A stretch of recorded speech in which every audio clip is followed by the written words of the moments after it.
life each day of the week. Come on, let's talk about it. Let's talk about it. What you waiting for? Come and take a seat. Like and subscribe, this is where you wanna be. Cause you know we gon' talk about it. Let's talk about it. Get in here, we in here tonight. So get in here, we in here to vibe.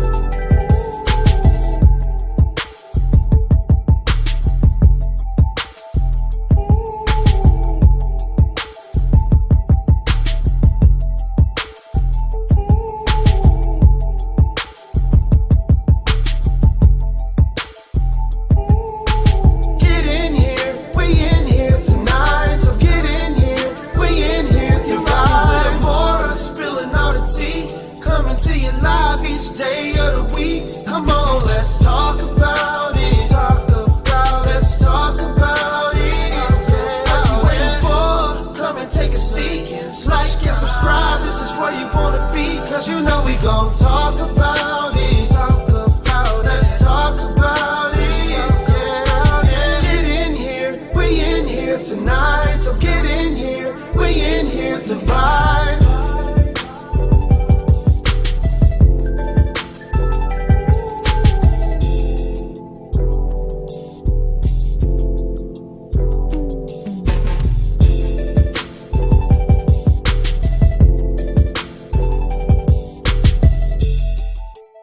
Like and subscribe.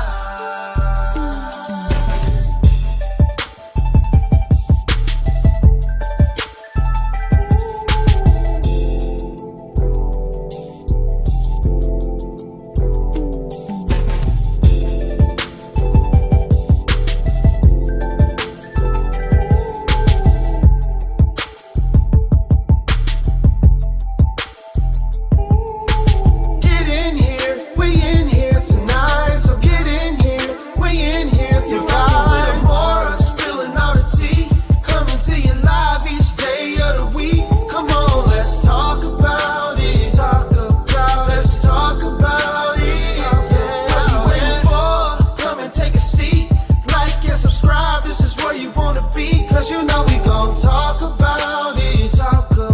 Let's talk about it. Get in here, we in here tonight. So get in here, we in here to vibe.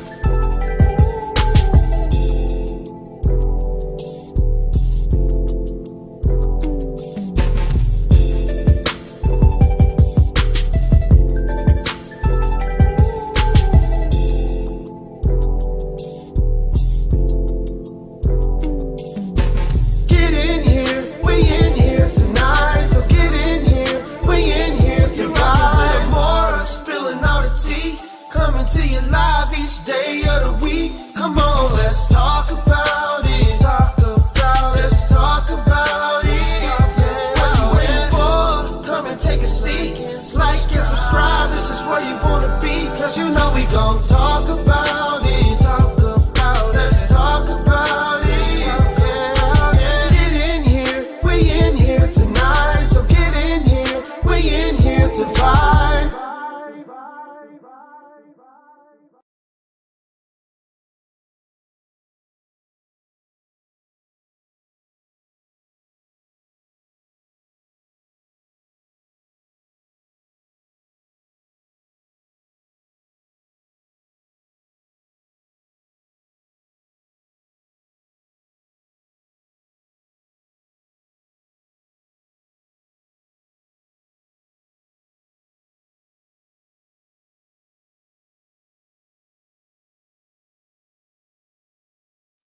This is my second day in a row being late, child. What's going on, honey?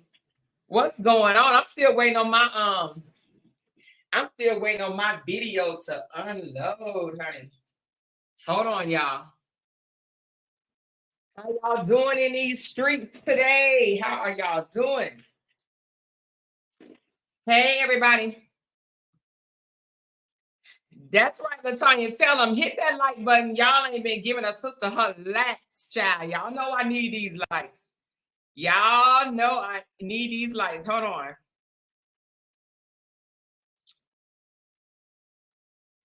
I got to get to the live chat, y'all. Where we at, honey? Where we at? Here we go. I like being full screen. I learned how to do it. I learned how to do it, and I'm like, I want to be full screen. You hear me? She said, I never understand a grown person that lies so damn much. Candy girl.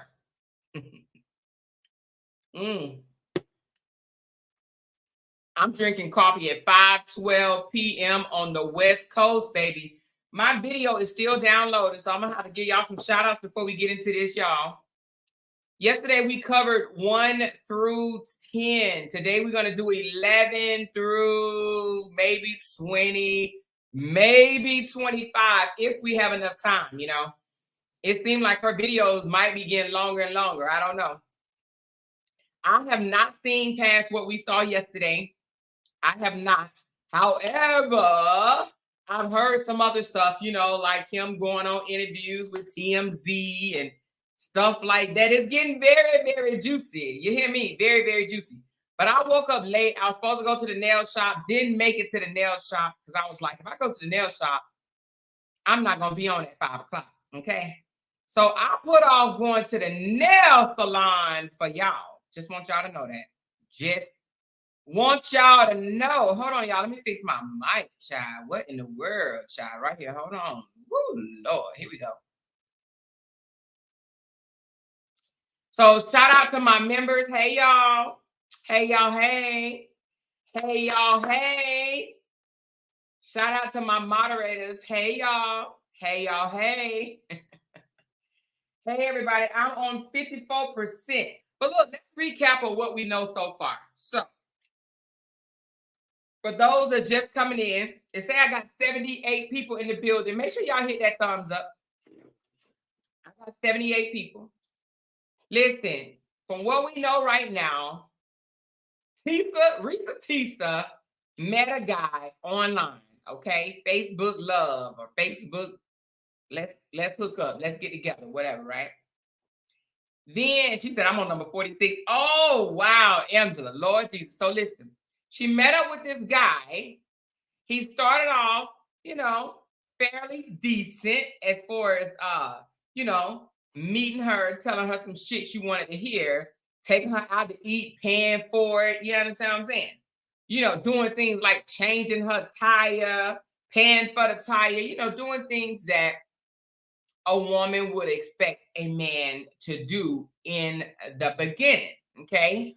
Now we noticed yesterday that there was some love bombing. He was saying all the right shit, y'all. It ain't often that we get a man that's gonna say all the right stuff in the beginning, playing the song that we want to hear, just being so lovely, so lovable. You know what I mean? And talking about marriage, talking about, oh, I just want to be in a relationship long term, get married. You know, most men be like, I don't know. I just want a friend right now. I'm looking for some friends with benefits. I don't know, right? They don't come out the box talking about marriage. You know what I mean? So he seemed to be upfront with her, right? But we found out that it wasn't nothing but a whole bunch of love bombing, baby. He was love bombing her, honey. He told her he was going to buy a house. Wait a minute. He moved in with her in less than a month, right? Like 2-3 weeks of them meeting, 2-3 weeks of Cheesecake Factory. I guess he said, I'm going to get my Cheesecake Factory money back, okay? He moved in her 3-bedroom townhome because, you know, he was only living in a studio. You know what I mean? Because his baller, shot caller ass probably couldn't afford nothing more than that. So he moved in a 3-bedroom with her, It was her place. He moved in and started paying all the bills, baby. He was paying the bills, she said. Then she said he was like, let's go look for some houses. So they started looking for houses, right? One house fell through, second house fell through, third house fell through, fourth house fell through. He was even gonna pay cash, baby, $700 and some $1,000, $750 some $1,000. He was ready to just, oh, here you go. Here you go, honey. She's seen emails, bank statements, everything. Child, the man, he was dotting I's and crossing T's, and she was excited about it. She was excited. I would have been too. I would have been too. But then every time it came down to the finish line, something happened. She caught him in a lie early on after the first house, y'all. She caught him in a lie. She contacted the realtor of the first house and found out the house was sold to a little older white couple. Now, this is where I say, Teesa, Reesa Teesa. Girl, how can you believe anything he say after that? Because, see, that's what type of Scorpio I am. Honey, you lie to me. Child, I'm questioning you for years. Ask my husband. Anyway. I'm questioning you for years. I'm going to make you mad, child, questioning you, because I ain't going to believe you. I'm going to think if you tell me you're walking outside to fucking take the trash out, I'm going to think it's a lie. That's just how I am. I'm a little paranoid with that, y'all. I'm a little paranoid with that, okay? So, she gave him the benefit of the doubt. She believed him again. And she said, this time I saw paperwork. I saw emails. I saw everything. So I didn't have a reason not to believe him. Well, yes, you did. Because he lied to you before, girl. If they lie to you once, you have a reason not to believe them again. Okay. So, like I said, second house fell through. Third house fell through. Fourth house fell through. Then he says, you know what? Let's go get some cars, honey. Let's go get some cars, y'all. So what he do? He said, go test drive an Audi. A QX, what is it? I don't know. Is it a QX8 or something like that? I think it's a Q or R8, whatever. Anyway, the Audi 8. Okay, the Audi 8. Then go test drive some BMWs, X5s, probably X7s, honey. He was doing it big, child. He said, I'm going to pay cash. This is the company's car, and they're going to allow me to pay cash. I'm just giving y'all a replay while my videos download because it's taking forever. It's on 76%, y'all. Hang in there with me. Hang in there. Hang in there. So anyway.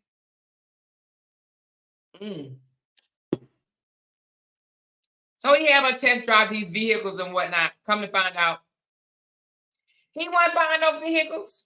The company was not buying him no vehicles. It was always something. Something always came through, fell through, whatever the case may be. She even said out of her own mouth, she thinks that he's the type of guy that likes to see you happy, likes to sell you this dream, get you all excited about it, just for it not to come through, for it not to happen. He gets off on basically selling you a dream, seeing you get so excited about it, and then nothing. He gets excited about that, you know. Some people can say, well, he's a dreamer. Well, he's a dreamer and a liar. So what do you call that? A drelier? He's a drelier. A dreamer and a liar. He's a drum liar. A drum liar. That's what he is. A drum liar. Okay? That's what he is. Now, I asked y'all a question in the poll. I said, and let me know if the poll is in the way, because if it is, I'll move it out the way. But I asked, do y'all believe her story? I do. I believe her story. Because if her story is a lie, then she needs to be in a straitjacket for real. Because this is flowing too easily out of her mouth for it to be a lie. You know, when people are lying, they be trying to find shit to say, find fillers. No, baby, it's coming out. To me, I feel like it's coming straight from her heart. Okay. It's her experiences. Now, you know, it's some people, y'all already know, they'll tell you what they don't even know. They ain't in your house. They'll tell you a lie just because, you know, because they so quick to lie. But I believe it, y'all. Amora Latrice Davis Johnson, believe this girl. I do. I believe that she had an experience with this man. And the fact that now he's wanting to come out and talk about it, I believe that it's true. No one would have known that he even exists had he not. Let me tell you, y'all know that saying, a hit dog will holler. She never mentioned his name, but a hit dog will holler, right? Meaning that he knew it was him. He knew by the stories that she was telling that it was him, and that's why he revealed himself. That's why he came forward, y'all. A hit dog will holler, honey. So you can't tell me now he talking, you know when they get caught up, what do they want to say, y'all? What do they want to say? I'm going to speak to an attorney for defamation. Don't never get to the attorney, honey. It's funny how they never get to the attorney. You just be waiting and waiting and waiting. And you be like, when the attorney gonna call me? When am I gonna get a packet? Because I thought I just defamated somebody. All right, I'm making up words and shit. But anywho, 91%, y'all. It's coming, honey. It is coming. She said, I believe her. Yes, his own family knows he's a liar. Now we jumping, Nick. We jumping because I did see a recent video of hers, even though I ain't watched. I have not went back and watched the 11 through 20, the one I'm gonna go over today. I have not watched it at all. You have my word. I have not watched it. But I have to admit, I did watch one on somebody else's channel where she said, I have an update, and I talked to his brother and he told me to clear some shit up. But he also told me this, to clear this up, and he also said expose his lying ass or something like that, or expose the motherfucker. So now if she's telling the truth, the family is behind her, okay? If she, I think his brother, because I think his parents are deceased or something like that. But if she's telling the truth, his family is behind her. So even the family knows something ain't right with this dude. So anyway, I'm at number 96%, y'all. 96%. Who's watched it by the show of hand? Who's watched it all the way through? All the way. Who's watched it? And while y'all do that, I'm going to check my like buttons because y'all skipped out on me yesterday with my likes, baby. Listen, y'all skipped out on me yesterday. I think I had like 59 likes. I said, whoa, Jesus. Now, I know I had more than 51 people up in, hey, break room. She said, fun facts, Amora and I share the same birthday. Hey, Amora, hey, just speaking. We sure do. We sure do. We share the same birthday. Both of us are Scorpios. October 28, honey. I peeped that last year, child. And I was like, damn, I know we ain't got the same damn birthday. That was right after you cussed me out the Tupac way. She cussed me out, hit him up style, baby. She said, F you, F this person. But we share the same birthday. We do. I peeped it out and I was like, Lord. I ain't even want to tell nobody break room back then, but I own it now, baby. Because you cool with me, honey. You straight with me, girl. But I did not want to admit it, child. Hold on, let me check my likes. I'm at 101. I can get a few more, y'all. I can get a few more people. Go out there and hit that like button and come back right quick. Hit that like button and come back right quick for me, please. And thank you. Hit that like for me, y'all. Thank you for who just gave me a super sticker, girl. Thank you, Robbie. Hey, Robbie said, let me start it off right. Y'all, I got one super sticker yesterday. Oh, Lord. Don't tell me. I think it was Olivia.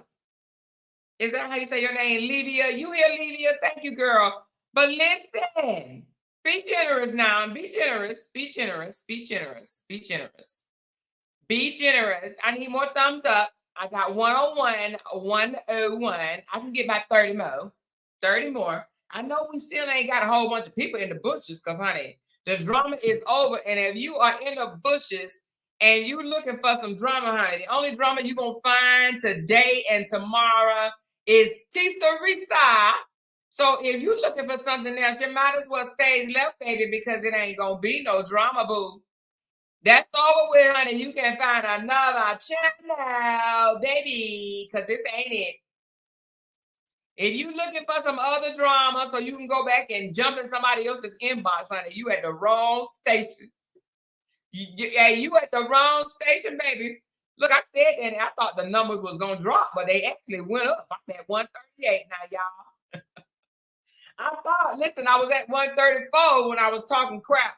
And I didn't gain 4 more viewers when I told them if they looking for drama, they can go to another station, honey.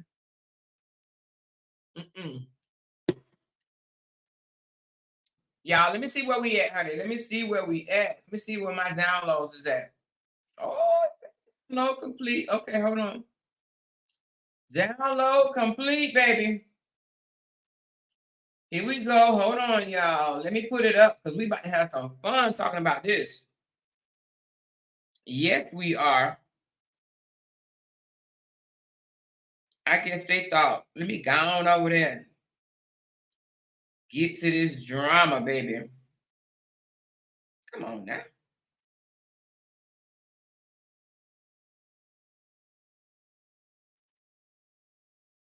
All right, hold on.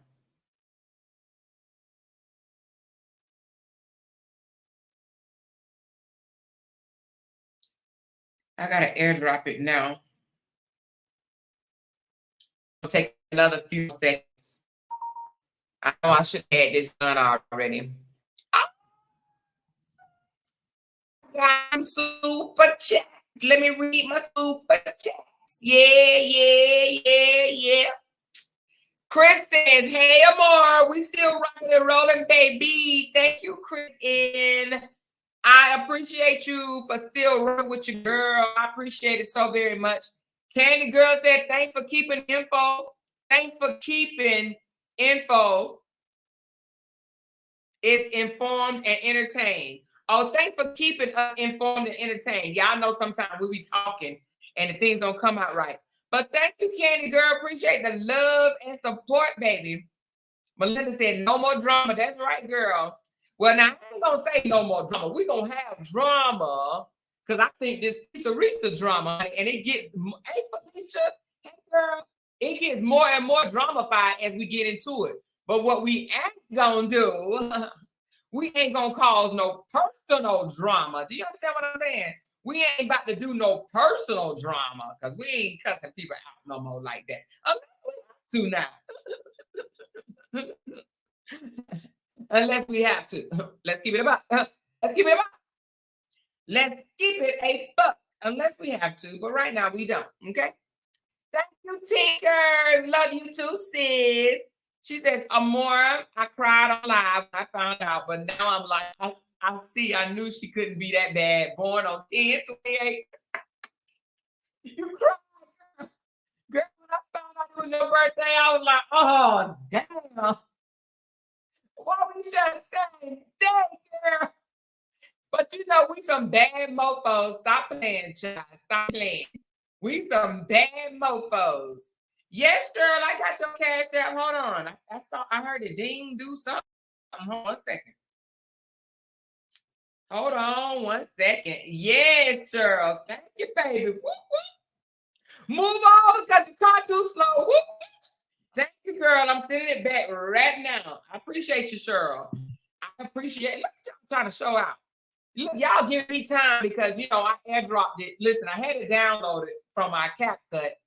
Then I airdropped it to my computer, my desktop, and it's still saying I got a little time to go. So I'm going to chat with y'all until it get all the way airdropped because y'all know. Listen, I had to download. Listen, I had to download. You know what I'm going to do while I'm doing that? I want whoever is interested right now. I'm going to stop in my facts. And moderators, if you can take a name, would be great for me. If it's too many, which I don't think it's gonna be too many. If it's too many, then don't worry about it. But if whoever's interested in doing a basic YouTube course, let me tell you what I'm teaching the course. How to start your YouTube channel. How to I will even help you get up to 500, because you need now 500. It used to be 1,000. Now you need 500 to be monetized. I will help you get your monetization. I will help you get your, well, let me just say this. I will help you with 500 subscribers. I will help you get your hours. And when I say help, meaning that I will share you on my page. Now, I can't give you no promises because I don't know what you're going to be talking about. You might be talking about damn dirt outside, who knows, or whatever. But I will help you get monetized. I will share your link. I will teach you how to do videos. Because I had to teach myself. I had to teach myself, and I've taught others, but I had to teach myself, okay? I will teach you which platform to use. I will teach you how to get your stuff free, but mine ain't free. I pay because I don't want to have to be deleting everything. I will teach you how to reuse some of your content to make money, okay? So that class is $35 per person. Can't enter without paying it the $35. Who's interested? If you are interested, just say me. No, don't say me. Say I'm interested in your course. And moderators, if you see it, if you can write down their names for me, that would be greatly appreciated. I know some of y'all had already inboxed me and I said I was going to announce it and I didn't, and I'm sorry. But if you are interested in a startup package on YouTube, startup package on YouTube, just say I'm interested down below and let my moderators write your name down, okay? Now, you don't have to tell me what you're going to talk about or what your content going to be. You can just say, I'm interested in your course.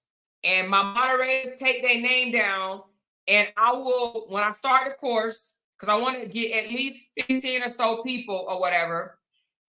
And then what I'll do is I'll send you personally a link after you pay the $35. And I will tell you what day it's going to be or whatever. I'll send you the link and you can ask as many questions. And I will walk you through how to do everything, okay? How to do your thumbnails, because a lot of people don't know how to do thumbnails to save their damn life. I'll teach you how to do your thumbnails. I'll teach you how to do your hashtags. I had to learn that on myself. I had to research and learn on myself. I will teach you the do's and the don'ts, because there are do's and don'ts that can get your ass in trouble. That can get your page demonetized without anybody having to report you, because that happened on a couple of people's pages, because there's certain things you can't do. It's just you can't, okay? So when people wonder why your page get demonetized over and over and over, it's because you're doing something that's getting your page demonetized. You didn't read. You didn't go do no research. You didn't read your policies. Boo. Okay? And I'll teach you how to save your page, as far as, well, you know, the common courtesy of not cussing people out all the goddamn time. You can cuss people out. You just can't go on. We'll talk about it in the class. We'll talk about it in the class, y'all. We'll talk about it in the class. But if you're interested, listen. But I'm interested in your course.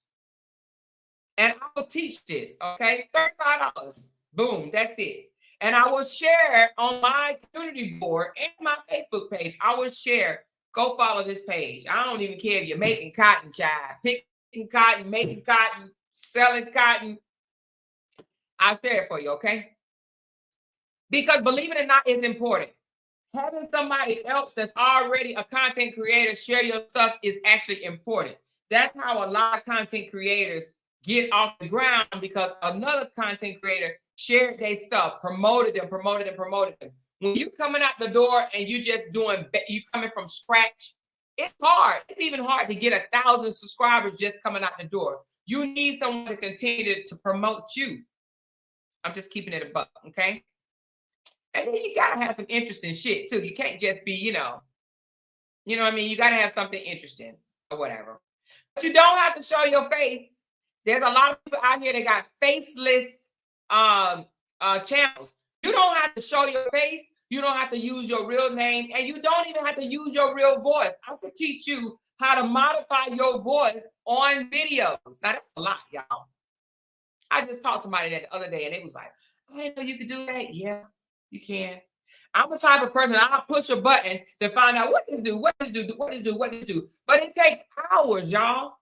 It takes hours to figure this shit out. Okay? So I will teach it. Okay? So if you're interested, just say I'm interested in the course, and let's go from there. I'm still waiting on the last few minutes of download. I know y'all saying, Amor, shut the fuck up and go into your stories. I'm still waiting for it to download, y'all. I am waiting for it to download. Now, I will say that StreamYard has a free, every app or whatever you get into, they have a free basic portion of the app. I always buy the pro. I always upgrade to the pro, and that shit can become costly, okay? Because my StreamYard is like $400 and some a year, like $474.99 a year, okay? A year, and they want you to pay up front the whole damn year. If you don't pay it up front a year, then you pay more each month, and it end up being more than the 400 and something. You know what I mean? But I always upgrade to the pro with the StreamYard, the CapCut, all that stuff. I always upgrade to the pro to give me more of what it is that I need. Okay. She says, Amor, I want to start cooking on YouTube. Well, girl, you start cooking, I'm gonna start watching. Now, I do watch cooking channels. Now, your food gotta look good. Now, I'm all about presentation. I don't like people to cook and then throw some shit on a paper plate or a piece of aluminum foil or whatever. If you're going to cook, I'm going to just give you this advice. If you're going to cook, your presentation is 80% of your show. You hear me? Because we don't know how your food tastes through the screen. It needs to look good to us. And if it ain't looking good, I don't want to watch you, honey. You understand what I'm saying? So when you're cooking online, you got to think of presentation. How does it look to people? Because I'm telling you, we don't give a damn how flavorful it is because we can't taste it. We don't know if it tastes good or not, baby, but it needs to look good. So work on your presentation. If you're going to cook, don't come half-stepping with no bullshit. Make sure your area is clean. Make sure that the plates and the pots and the pans or the casserole dishes that you're using is clean. Make sure we hear some sizzling sound. If you're frying something in the pan, try and make sure you got a good microphone, good camera, and just use the right utensils. Don't half-step when it comes to cooking, baby. It's all about presentation, baby. All about presentation. But I will watch. Sure will. If it's looking good. Mm-hmm. Yes, indeed. Y'all know who you know who channel I like. I know y'all a couple of y'all told me y'all don't like this person, but Chef Carmen. Child, I can sit there and watch Chef Carmen cook. I love her cooking channel, honey. The way she do biscuits and fried chicken and all kind of even corn, y'all. It looks good. Child, please, y'all better stop fronting and playing with Chef Carmen, because Chef Carmen food look good. I don't care if you like her or not, but her food look good. It be looking good, y'all. I'm just trying to tell you while I'm over here drinking my coffee.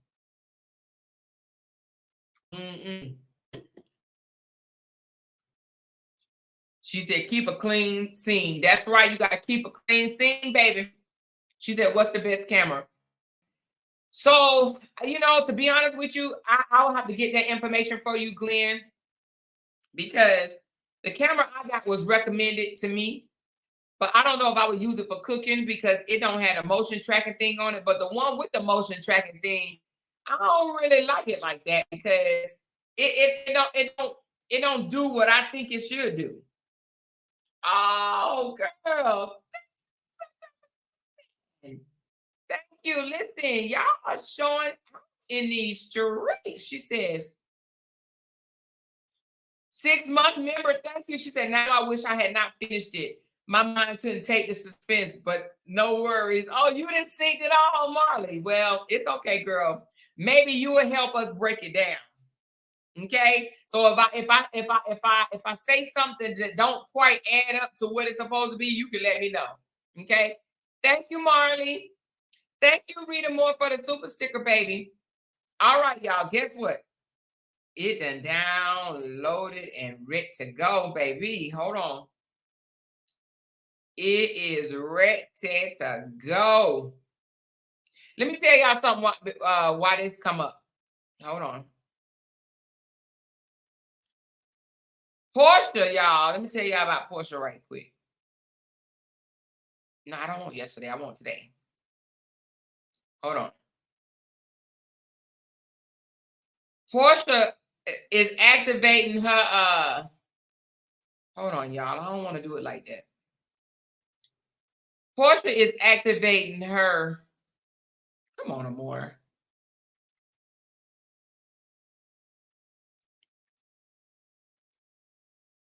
Portia is activating her prenup, honey. She said activate.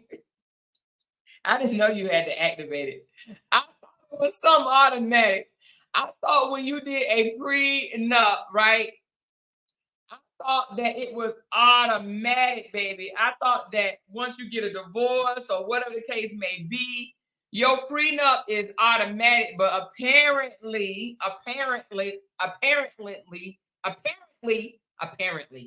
you have to activate that joker, child. She activate her prenup, child.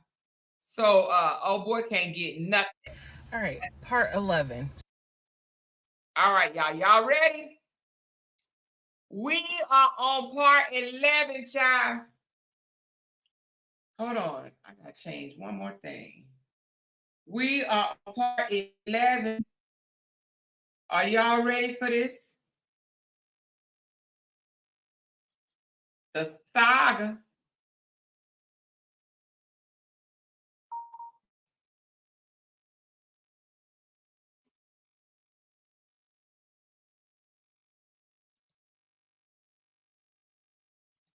All right, y'all. Hold on. I'm gonna put another background up. No, I'm not. I'm gonna leave this one. Okay, here we go, y'all.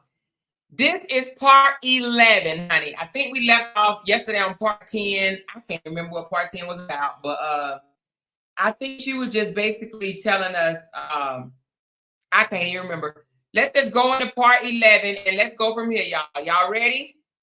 Here we go. Let's go. Turn your volumes up. Turn up the volumes. She said, yes, she got me 1K in 1 week. Girl, yes, Felicia, honey. And I'm loving it, Felicia. And you are glowing and growing, and I'm loving it. And I caught the last end of your live yesterday, but from what I heard, it was all positive. It was some good shit, girl. I heard it was some good shit. And I am so proud of you. And we need to get together, Felicia. We need to stop playing, girl. We need to stop playing. Let's do something. If you're not doing anything this weekend, let's hook up and do lunch. We were supposed to do it like 15, 11 times ago. Let's go eat at Grits Cafe, My Treat, Grits Cafe. My treat, and to congratulate you. Felicia already got her first check, y'all. Y'all better stop playing with Felicia. Felicia got on YouTube and already got her first check, baby. Good job, Felicia. Good job. Felicia said, stop playing with it. Stop playing with it. Good job. Good job. Okay, here we go, y'all. Let's break this one down, all the way down. Here we go. Turn up your volumes. All right, part 11. So for this part, I'm just going to give you some backstory on the family. Pause all the stuff about the house. Pause the stuff about the car. This is backstory on his family, my ex-husband's family. All right, follow me. My ex-husband's parents, mom and dad, are both deceased. Mom passed away from cancer.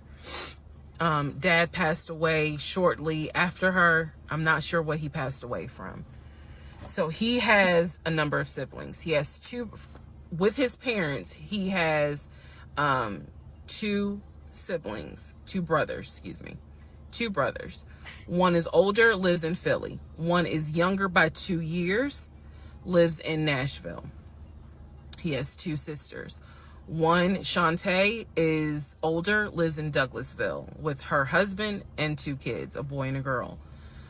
Younger sister Kim is the baby, lives in Augusta with her husband, worked at, I think he told me, Procter and Gamble. That was the story. He had 2 half brothers that were through his dad. One brother lived in Baltimore. The other brother lived in Augusta. The brother that lived in Augusta, I have physically met in person, shook hands, hugged, all that. The brother that lived in Baltimore, I have FaceTimed with, talked to him. The brother that lived in Philly, the older brother that he looked up to, I have never talked to him on the phone. I would always talk to him through my ex-husband. So the conversation would be like, hey babe, brother so-and-so said hey. He didn't call him brother so-and-so. We'll call him John. John said hey. Hey John. I would be in the bathroom doing my hair, brushing my teeth. Hey John. And he would be like, did you hear? He said, how you doing? I was like, I'm good. How's he doing? Because that's just me. And so he would relay back and forth, back and forth, back and forth. He talked to John every day from starting around July after the grandmother passed away. He would talk to John every morning.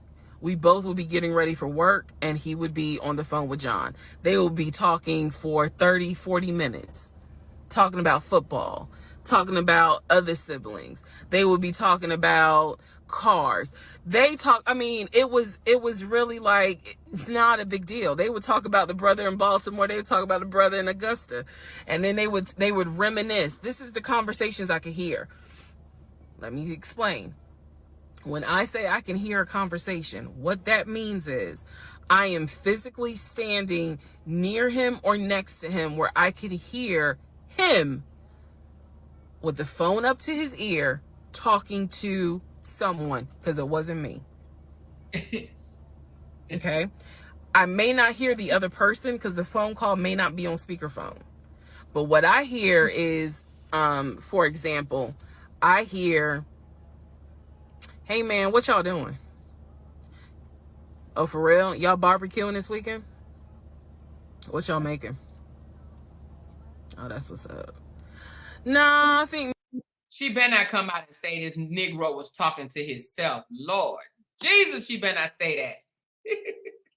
me and her are gonna stay in this weekend because, these numbers is looking crazy with COVID. Yeah, she over here. She's sitting right here. She watched the TV. Okay, hold on. John said, hey. Oh. Hey, John. You heard her? Okay. All right, bruh. I just wanted to check in on you. That's the type of conversation I'm explaining. Okay, so I hope that gives a little more clarity about the type of conversations I'm hearing. So, I don't know why this light keeps going out.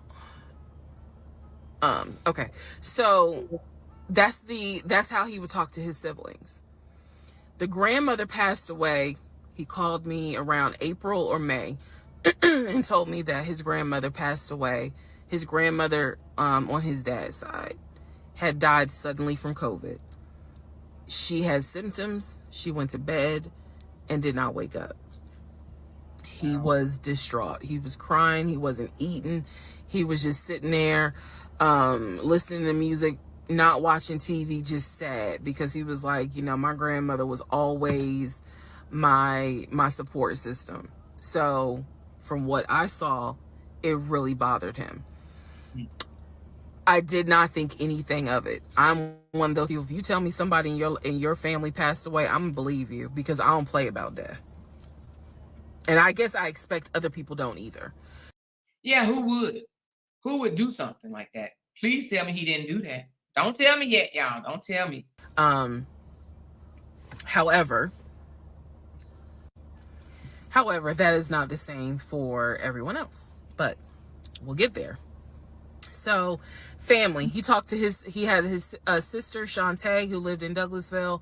Like I said, she was married with 2 kids. Apparently she was a nurse. So when I had my miscarriage, that was a sister that he was like, my sister will take you to the hospital. Like, that's what family does.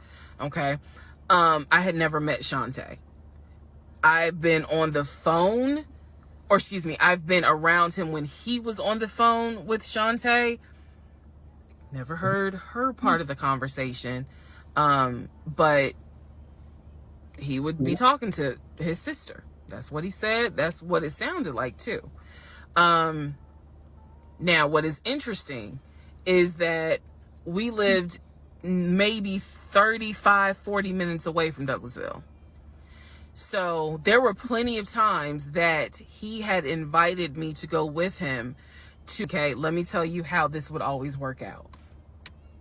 Total times he invited me was probably 3 times for different barbecues or whatnot. The first time he invited me, I was like, nah, I ain't going because, again, COVID. And she's a nurse. Hell no. The second time he was like, yeah, she invited us, but I don't think we should go because COVID. No. The third. Now, she a little different than me.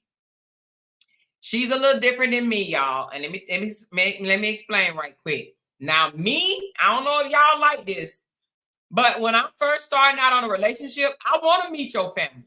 I want to meet the family. I want to know how mama act. I want to know how the sister act. I want to meet your family. So the first time you invite me to your sister's house, I'm going. I want to know how your sister, what she's about. I definitely would not turn down in the beginning. Now, once we done met each other and shit, and I know that your sister we ain't gelling well or whatever the case may be, then I'd be like, nah, you can go by yourself.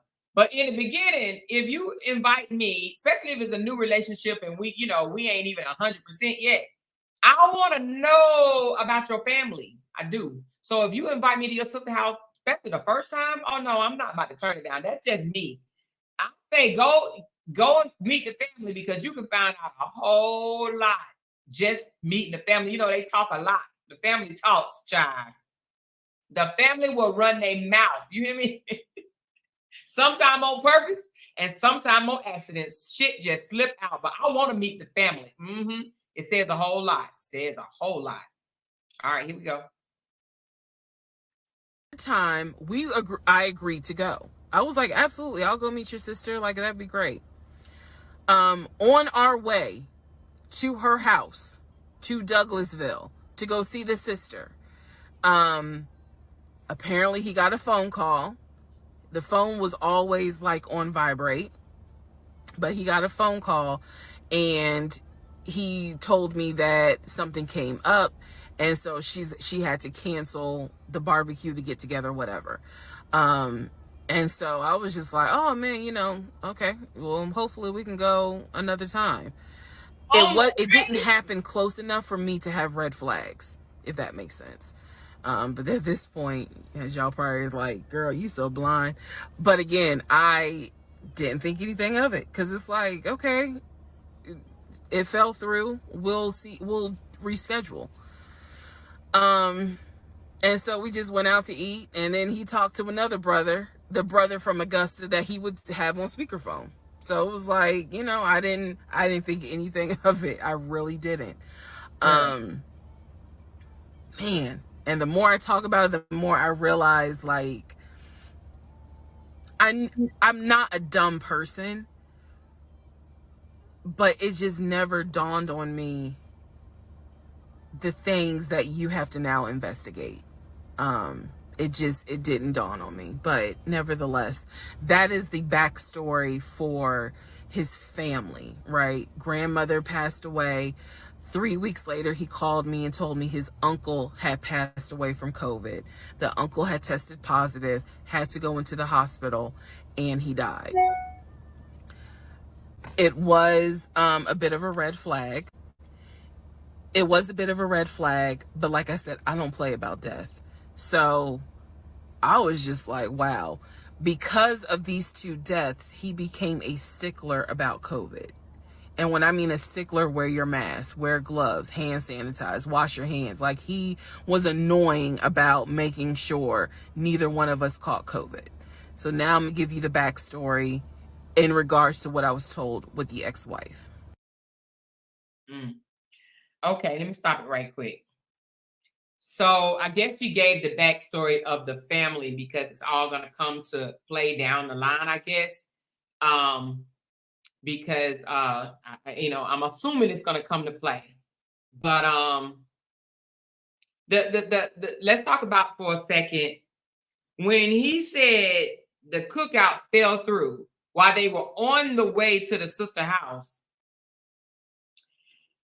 Even if the cookout fell through, unless you was about to rush somebody to the emergency room, why they still couldn't go and chill out at the sister house, or even allow them to meet each other, or why the sister couldn't meet them at the restaurant? I don't know. Anyway, I think there would have been a little bit more pushback for me on that one. What about you guys? Because it just seemed like everything he planned at the last minute, it changes. I would be like, dude, why every time we plan something at the last minute, something happens? I will wake up thinking that, okay, something is going to change today. Something always something, always something, always something. I would have said to, now I'm the type of sister that I don't mind saying that shit out my mouth, honey. Why do you think that is always changing? None of your plans come to life. That's my friend Shirley calling me. I call it back. But nothing come to life. Everything we plan fall flat on his face. What's up with that, bro? I would say it. Yes, sunshine. It will frustrate the hell out of me too. But here we go. Let's find out what's happening next. Okay, I know I look rough, but it's okay. It's okay. Anyway, so this is part 12 of Who the Fuck Did I Marry? So this is the backstory on what I was told for the ex-wife. This is important. Pay attention. All right. This is 2020. So this is what I was told in 2020. I was told that he and his ex-wife used to be friends. Then they started dating and subsequently got married. They got married in California. He had bought a house with the money that he made from arena football. They had apparently gotten married on the downward of the arena football career. Had a nice house. He showed me a picture of the house, showed me pictures inside the house. Remember that? Showed me pictures inside the house. It was a really nice home in San Diego. And basically what happened was that he came home from work early one day and the hiccup, sorry. Came home early from work one day and his wife was sleeping with another man. The man was in the house. I swear to God, why do all men want to go with that damn lie? Jesus, why? Look, I'm trying to do this. Why do men do that? Can y'all come up with another damn lie? Why does it always have to be I came home from work and caught another man in the house? Do you know how many unalive motherfuckers will be running around here? Men ain't coming in a house that they pay bills at and catch another man in the house and all of a sudden just bye, see you later. What the fuck? This would have made national news. Everybody in the world would have knew that you walked in your house and your woman, your wife, had another man at home. Women, let me tell y'all something. Don't buy that bullshit ass lie. If a man tell you that he walked in the house and saw his wife with another man, automatically think it's a lie. Okay? That would make you snap. Seriously, like, come on. And you probably will get away with doing whatever you do. Now, I ain't telling you, we don't promote violence around here. We do not promote violence. But that will give you a temporary insanity plea. I'm just saying. Because that type of emotions will set anybody off, even if a female, if we walked in the house and our man got another woman in there, what you think we doing? We ain't about to bake biscuits. We tearing some shit up, and so is he. Men can't take that type of shit. I can't stand when a man say he walked in the house and saw his wife with another woman, or he saw his woman with another man. That's a lie, y'all. It's a lie. It's a lie. If it's true, tell them, ask them for the police report. Because it's gonna be a police report. You want to know why? Because somebody's ass is gonna get kicked that day. Stop buying that bullshit, women. Stop believing the bullshit. I walked in and she was with another man. I'm gonna automatically look at that dude and be like, why you lying? Well, show me the police report. Get the F out of here with them lies, y'all. Stop buying them damn lies. Gee whiz.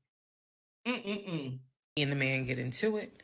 Her son, who is about 17 years old in 2020, she had 2 kids, a daughter and a son. The son apparently was on his way home from school when my ex-husband found his previous wife in bed with another man. So the story goes that he and the guy fought. He kicked the guy out. He kicked his ex-wife out, but told her the kids could stay. Fault.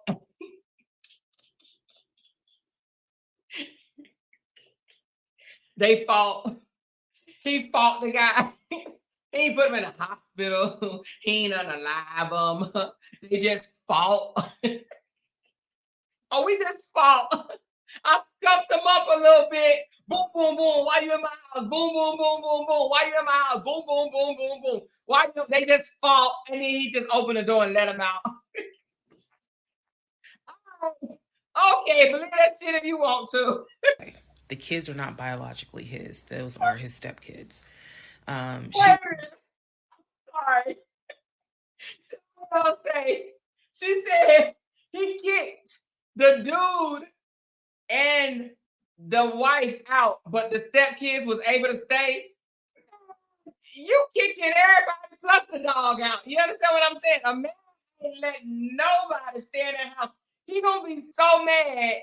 Everybody getting out. Oh, so he said, you get out 2 kids, y'all can stay. Because it ain't your fault. It's your mama's fault. It ain't even your fault. I'm not gonna blame you. I ain't blaming you kids. Let me make you some food right quick. Here you go. Let me fry y'all some chicken. Your mama just wrong for what she did. Here you go. Hold on. Let me make you some mac and cheese. Because it ain't your fault. Dude is kicking everybody and the dog out. You hear me?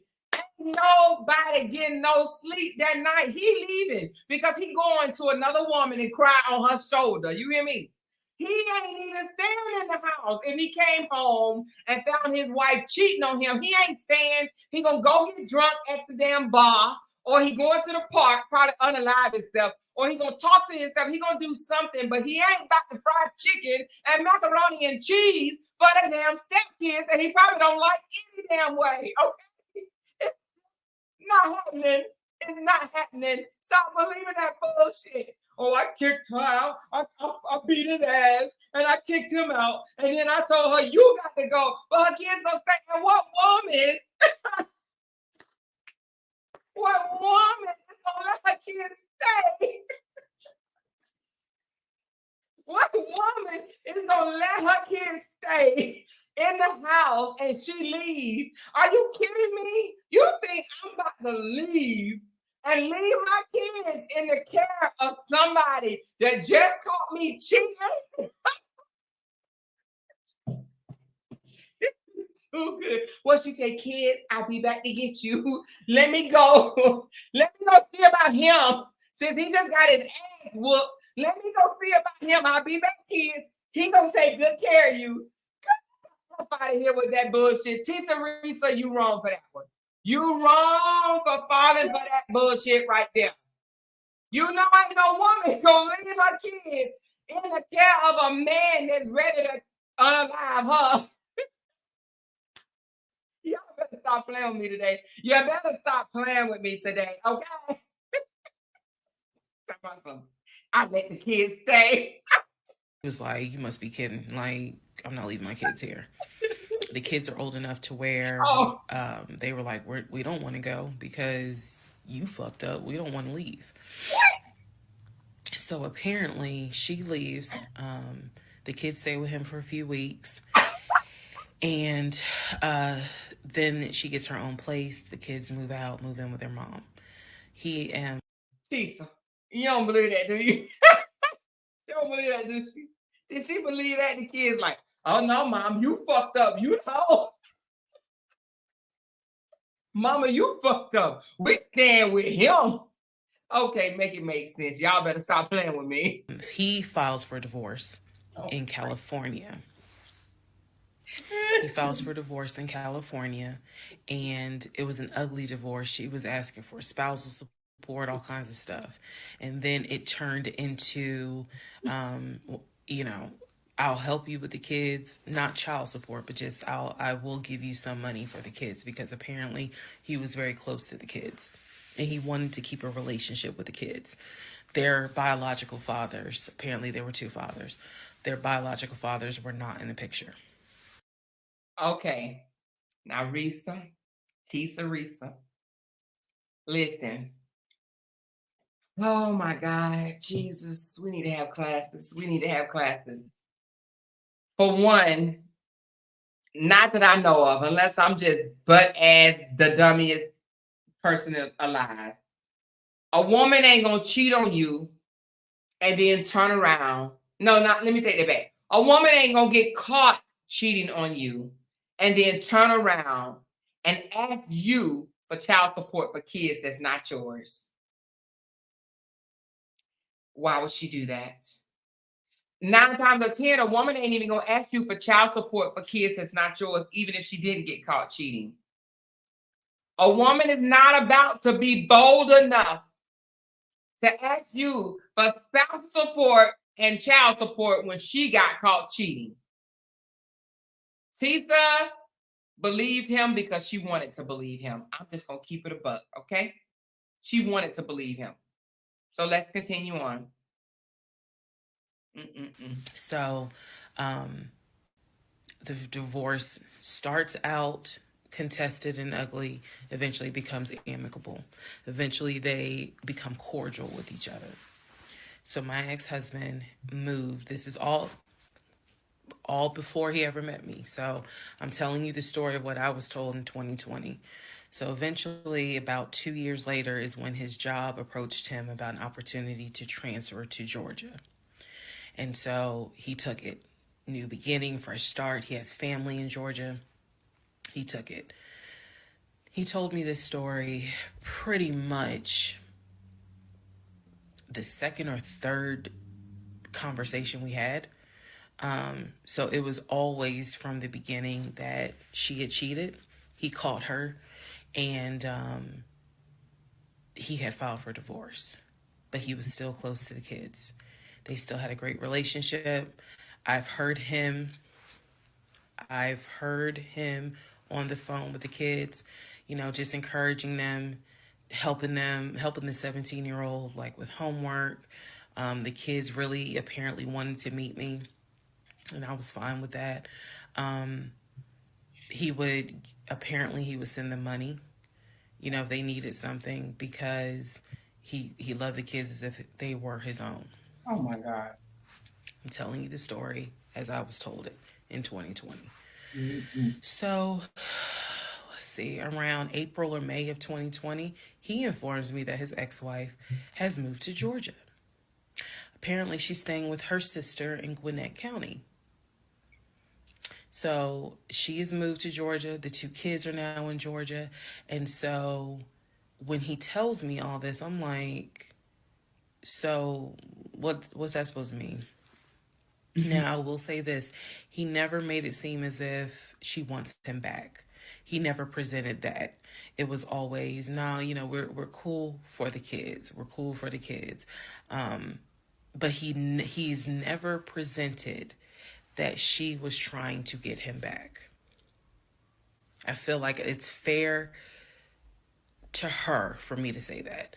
And again, stay with me. It all comes out. But that was the backstory in regards to the ex-wife. that they got married in California, they divorced in California, and then she eventually moved to Georgia, to Gwinnett County, after he had transferred to Georgia for his job. He did tell me that, every now and then he'll get a text message from her. He told me that he, told her when I was pregnant, he felt like she needed to hear that from him instead of hearing it from the kids. And we got into a bit of an argument about that, but honey, in the big scheme of things, that anyway. So we got into an argument about that. I felt like that's none of her business. But that's the overall backstory of her. So remember, because there will be a quiz, but just remember, he met her in California, married her in California, divorced her in California. She moved to Georgia, to Gwinnett County, after he moved to Georgia. Are we clear? Okay. Okay, y'all. Tessa. I'm sorry, y'all. My husband bought me some popcorn, child. Y'all got y'all popcorn. Do y'all have y'all popcorn? I got my little bitty bowl, cute bowl of popcorn. Honey, listen. She fell for the okie doke. Somebody said, "Are they married yet?" No, I don't think they're married yet. I still think they met in March, if I'm not mistaken. Somebody correct me, because I know some of y'all didn't sync this already. Aren't they still in April? I think they still in April. I see it, Cheryl. Okay, Teresa, we still praying for your son recovery, baby. Aren't they still in April, or are they past April yet? Because he telling her a whole lot of information. I think they still in second month of meeting. They met in March, and it is April when he's telling her ex-wife is moving to Georgia. Let's continue on and find out what's going on. But y'all tell me in the comments, are we in April yet? I mean, are we still in April? Because a whole lot didn't happen. A whole lot didn't happen.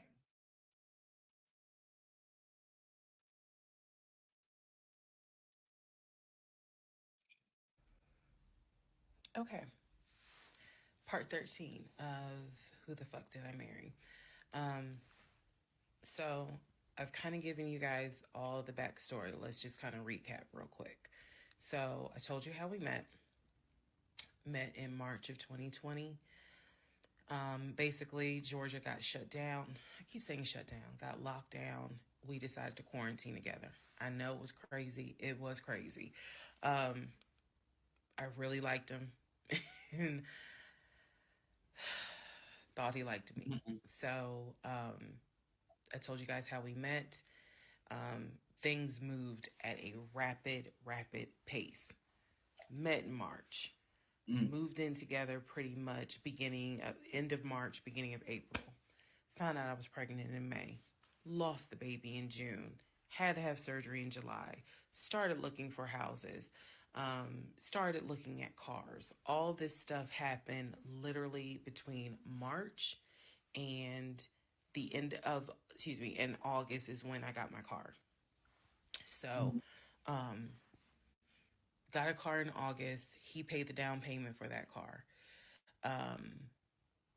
which I was shocked by. And no, it was not a BMW or an Audi. It was a Nissan Altima, but I loved that car at the time. So he paid the down payment for that car. Told me he would help me with the car payment. The biggest mistake that I made, and I'll explain why I say this. The biggest mistake I made was that I signed myself up for a car note, where I knew I needed his help to pay the car note. I knew better. My mom has always told me, do not ever put yourself in a position where you were financially dependent on a man. Never. And all of that went out the window. And the reason why I say that was the biggest mistake is because when I pulled back the layers of this whole monstrosity of life that I lived for 2020 and 2021, it really does boil down to the fact that I truly ended up marrying him more out of fear than anything else. and I'll expound upon that later. But I got the car in August, and by this point, I was exhausted of looking at cars. I was mad that I didn't get a BMW X5 dark blue with cognac interior. And I was tired of looking at houses, getting my hopes up, looking at a house and picturing myself in the master bedroom, the kitchen, the island, all that stuff. I'm a visual person, and I was tired of getting my hopes up. So now we're going to segue into fall, going into the holidays.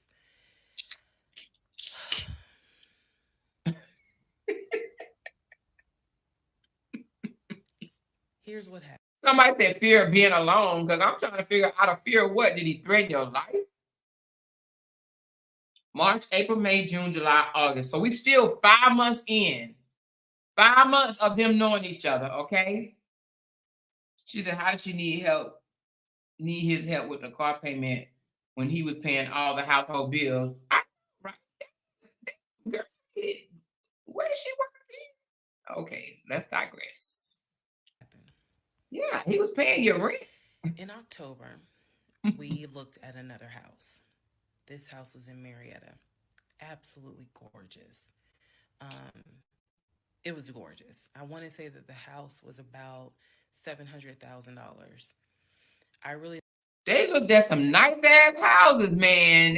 Damn, girl. They was over there both dreaming and lying, both of them. Like the house. I could see myself living there. I could see myself cooking there. And so subsequently, my ex-husband put in an all-cash offer on that house. I watched him put an all-cash offer in on the house. But listen, this is the second all-cash offer that he put in, right? The second one, he did an all-cash offer before. I lived for 2020 and 2021. It really does boil down to the fact that I truly ended up marrying him more out of fear. Oh, did I go back? Else. Oh, shit. And I'll expound upon that later. But I think I went back a little bit, y'all. I got the car in August, and by this point, I was exhausted of looking at cars. I was mad that I didn't get a BMW X5 dark blue with cognac interior. I got one, y'all, but it ain't with cognac interior, but I got me an X5 and I love it. And I was tired of looking at houses, getting my hopes up, looking at a house and picturing myself in the master bedroom, the kitchen, the island, all that stuff. I'm a visual person, and I was tired of getting my hopes up. So now we're going to segue into fall, going into the holidays.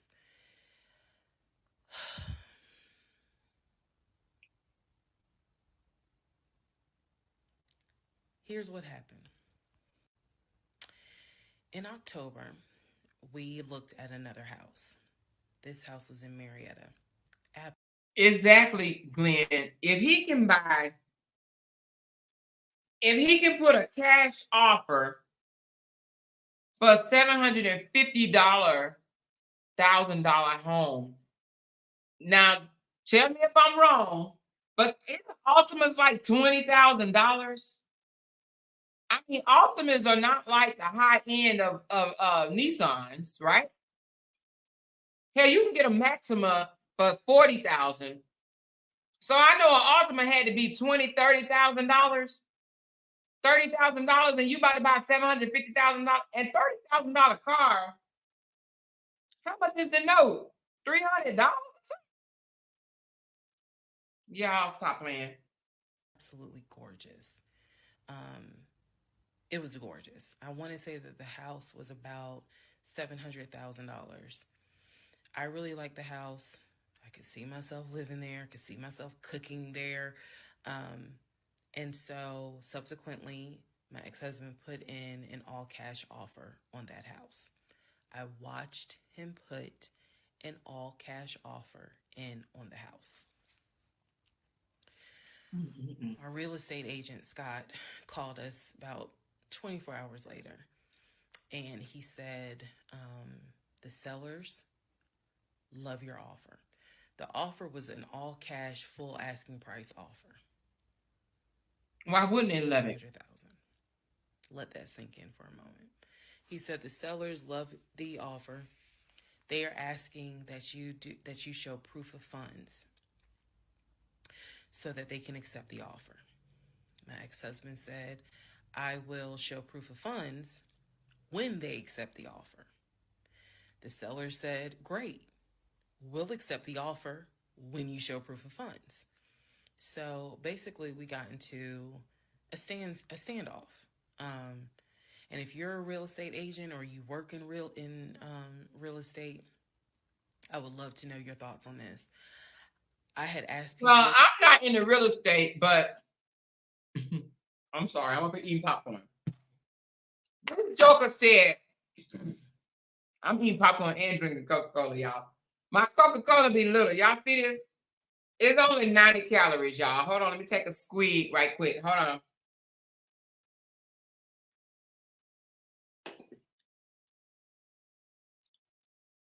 This joker said, I will show proof of funds when they accept the offer. From my little knowledge, I'm not a agent, but my son is. But from my little knowledge of buying homes, you can't even put in an offer without showing proof of funds. The offer comes with your proof of funds, if I'm not mistaken. I know we had to show proof. 750,000 ain't no small amount for no house, okay? It ain't, you know, it ain't top dog, but 750,000 is above average for people buying houses, okay? Especially in Georgia, because the houses in Georgia don't even cost as much as houses other places like Charlotte. 750,000 in Charlotte is not a lot of money. I'm keeping it a buck, okay? Those that live in Charlotte know what I'm talking about. I moved to Charlotte thinking that I was about to buy a $400,000 house, and my realtor told me she don't sell houses under $500,000. Insulted the dog shit out of me, because I'm like, who buying $500,000 homes around here? Everybody that live in Charlotte, mostly. Everybody. So 750,000 is some money. They ain't even putting in an offer and entertaining the buyers. They're not about to waste the the sellers, I'm sorry. They're not about to waste the seller's time unless they already know your money ain't funny, that you really got the money. Now, 750,000, yeah, you can still go tour a $750,000 home without, showing proof of funds. But I know as you get up there, like $1 million and stuff like that, you got to show proof of funds before you can even walk in the door, honey. Before you can even open the door, before they will come out and meet you, you got to show that you have it, because you ain't about to waste their time. Okay. So anyway, I'm just saying that because the fact that he came back and said, I show proof of funds when they accept my offer, that's the dumbest shit ever. So anyway, I don't know how y'all do it in Georgia, but that's definitely not how it's done in North Kakalaki. And I done bought several homes let me see. 1, 2, 3 houses in North Carolina. I bought 3 houses in North Carolina. 3. Okay, 3. In my personal life, like, have you ever heard of this before? And I've had plenty of people who said I sided with the ex-husband. I would not show my bank statements until they accepted the offer. And then I had other people who were like, Showing, okay, here we go again. Showing proof of funds is not showing your bank statement. Proof of funds is a letter from your bank that says that you have If you want to be qualified for $750,000, your bank, you don't show your bank statements. Your bank writes a letter and says that they are verifying that you have the amount in the bank to cover the cost of the home. It's no bank statements. It's a letter from your bank that can be done just like that. In a matter of minutes, you can have that proof of fund letter sent to your email or sent directly to them. Just like that. Within 15 minutes, they can whip up a letter and send it to the people that it needs to go to. A proof of funds is not showing your account at all. Mm-mm-mm. I wouldn't accept an all cash offer Shoot, unless I my bad. verify that the person can pay. So I'm just curious what your thoughts are. Okay. So our real estate agent called us and was like, guys, the sellers are giving you 2 days to show proof of funds. I had the letter that he showed me from Chase. I sent that to Scott, but that was for a mortgage. The offer was for all cash. So he needed to show proof of funds that he had the cash to pay $700,000. He didn't show it. He refused to budge on showing them proof of funds until they accepted the offer because he was afraid that they were going to create a bidding war. So what ended up happening was Scott called us and said, I apologize because I didn't do my due diligence as a realtor. He said, before I ever started showing you guys a house, I should have collected your pre-approval letter and proof of funds. He said, so at this point, my broker has informed me that I cannot show you guys another house until you show at least us, meaning the real estate firm, until you show us proof of funds. And so people are saying turn it up. It's turned up on my end, the high as it can go. It's turned up on my end, y'all. I'm just like, well, I'm telling my ex-husband, just show them the fucking proof of funds. Like, what's the problem? And so it was a lot of, I find that this is really unprofessional because it's not our fault that you didn't do your job correctly. It got a little ugly and it got uncomfortable because I'm like, I don't understand why you don't show them proof of funds when you clearly just signed. You should have said, show me document stating that you're putting an offer before asking price. This was the same thing that the realtor was saying. He was like, but you just signed an offer. So what's the problem? Like, you want them to accept the offer and then you'll show everyone the proof of funds? And my ex-husband, without missing a beat, said yes. So Scott did his best to work with the seller and say, look, accept the offer. He'll show you, he'll open the books. He'll show you the proof of funds.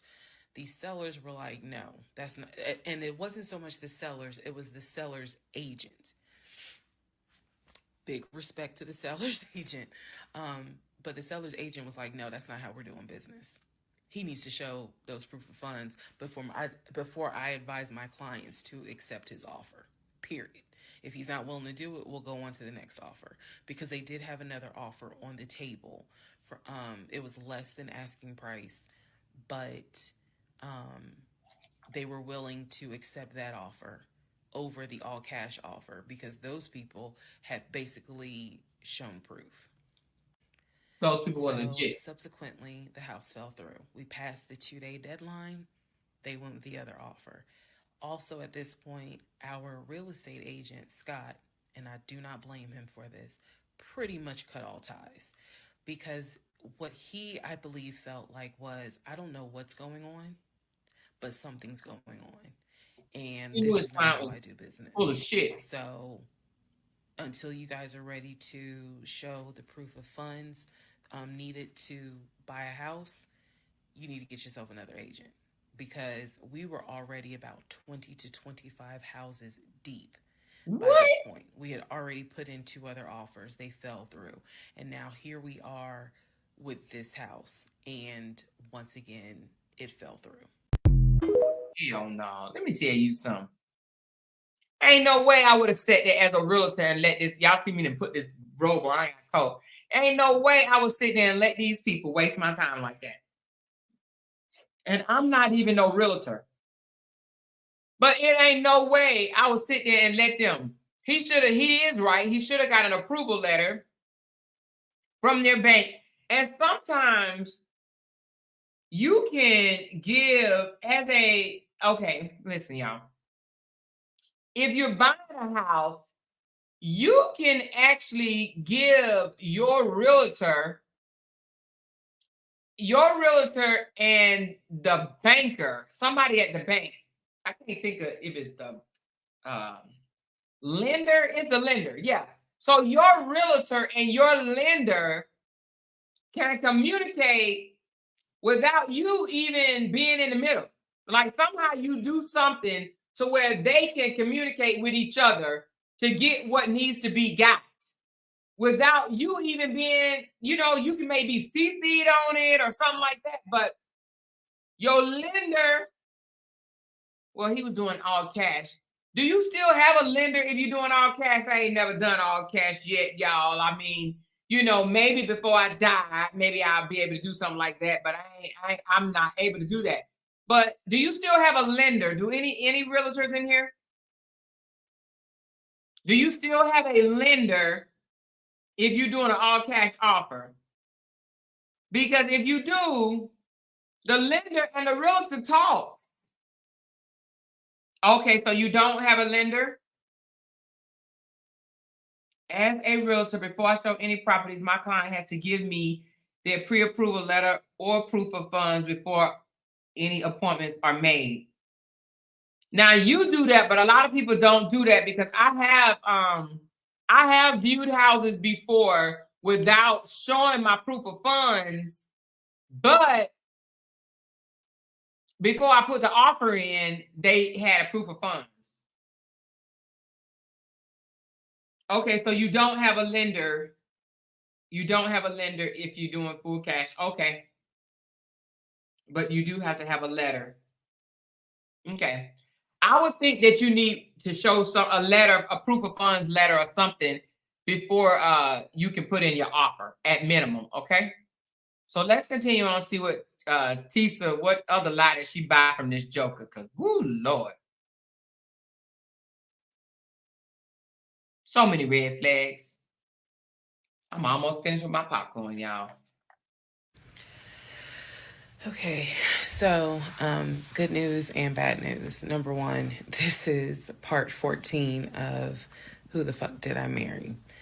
Bad news, this is going to be the last post for the night. And the reason why, good news, tomorrow's my birthday. So I'm just going to make this video, post it, and then I will pick back up probably Friday because honestly, I truly want to enjoy my birthday tomorrow. I just want to enjoy my birthday. All right, so y'all don't be upset. Just, if anything, watch parts 1 through 14, then we'll be ready for part 15. So the house fell through in October 2020. And what I told him was, I said, I don't want to look at another house. I don't want to talk about cars. I want to get through the holidays because it was going to be a holiday season where I could not celebrate my family because of COVID. So I said, I just want to get through the holidays. I want to get through the end of the year.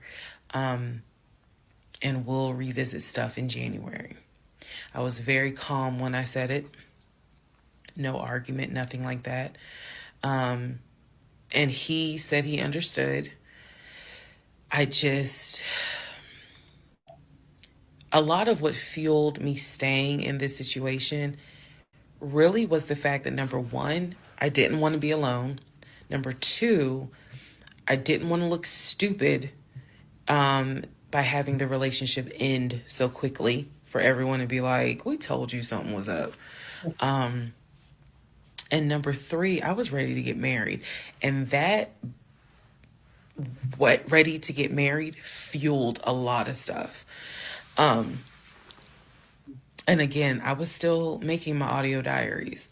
So listening back to it, I knew something was wrong. I admit that. I knew something was wrong. But what I thought it was, truthfully, was like, why does it seem like there's always something? Like, why can't we just go ahead and get the house? Why is it always something? Why can't I just get the BMW? It still didn't dawn on me how deep the something went. And for the people who keep asking, I'm going in order of events. So yes, there will be a video where I explain how everything came out and what came out, what was true, what was not true. It's coming. I'm just getting all of this out in order. So I told him I didn't want to look at a house no more. I want to talk about houses. Do not mention the word Zillow. Do not mention the word realtor. Nothing. Let me just get through the holidays. And for myself, the question was, what do you want to do? You want to stay with him? Or do you want to cut your losses? And the part that kept me constantly second guessing myself was, what if he's not lying? Girl, bye. What if he's not lying? There's no, literally the conversation I had with myself was, there's no way he is lying about having money. You saw the paper from Chase. They don't just approve $750,000 for a mortgage for anybody. I've seen his checking account. You see how much money's in his available checking. Like I don't think he's lying. I don't think he's lying about that. But what is it? Is it that he doesn't trust me? Like, I second guess myself so much. Is it that he doesn't trust me? Is it that maybe he doesn't really want to get married? Like, what is it? Because I know what I saw. I know what I heard. I know that he's having conversations about move the money from this account to that account. I know he's paying my car note and all these bills. Like, clearly this man is making money.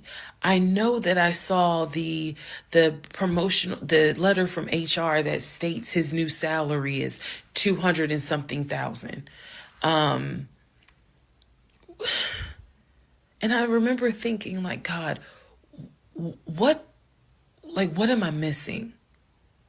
I'm missing something, but what is it? Because I know what I've seen. I know what I have touched. I have physically touched these papers. Like, I know how to read. So what is it that I am missing? He's close to his family. He talks to them all the time. You know, he's just a regular guy that just likes to watch NFL football. He leaves me alone when I want to watch Georgia football. You know, he's paying the bills, groceries. I haven't had to worry financially since I've met him.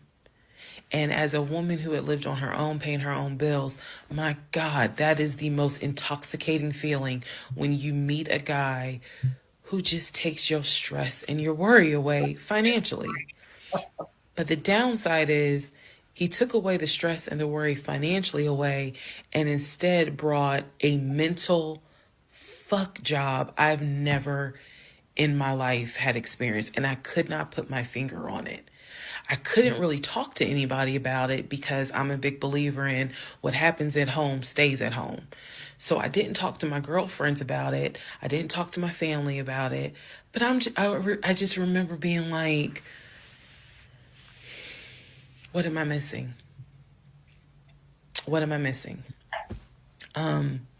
So we did not talk about houses. We did not look at cars. We didn't do any of that for November, December.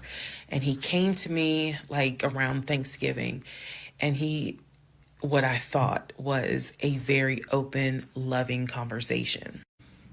And in that conversation, he was like, okay, I know I have fucked up. I know that things are not feeling too strong right now.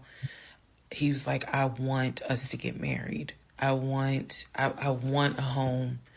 I will show you whatever you need to see to put you at ease. He with that bullshit again. He was very like contrite. He was very just like what do I need to do to put your mind at ease so that you know I'm in this and that I want this and that I love you and I want you to be my wife. So Okay. I was like, show me your accounts. He showed me his checking.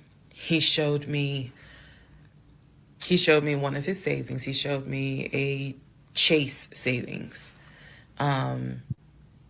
He did not show me the offshore. How much And money? he did not show me the US bank. So he showed me those two accounts, checking and Chase savings. What do you have, girl? What do So you I have? knew that there was money. How What I much? saw in those accounts, there was money. I told him, I was like, Did he pull an Anna? Did this joker pull an Anna? Did he pull an Anna, y'all? I just want to know, did he pull an Anna, baby? She said, I saw it was money in there. Did he pull, did he pull an Anna, baby? Because that's the only thing I can think of. Woo, child, Lord Jesus.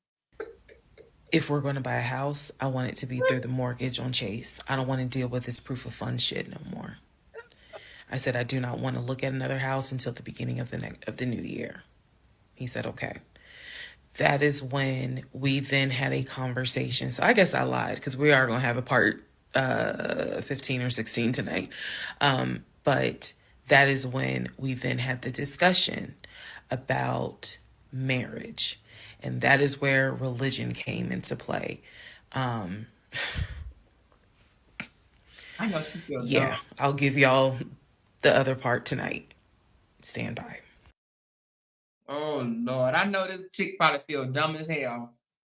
So okay, we ain't gonna we still gonna listen, but I'm just wondering, y'all, because I don't know because I haven't listened. I wonder, did the amount of money that he have in the bank, was it a lot? This don't tell me, don't tell me. Don't tell me. I don't know if she ever gonna say, did was the money a lot? Because she said he had money. I'm wondering, was the money a lot? Did he open up the account right in front of her face, or did he go to Google? Because apparently, apparently people doing that shit these days. Let's figure out what happened on part. I think this is 13 or 14, y'all. Okay. Oh shit, 15. Damn. 15.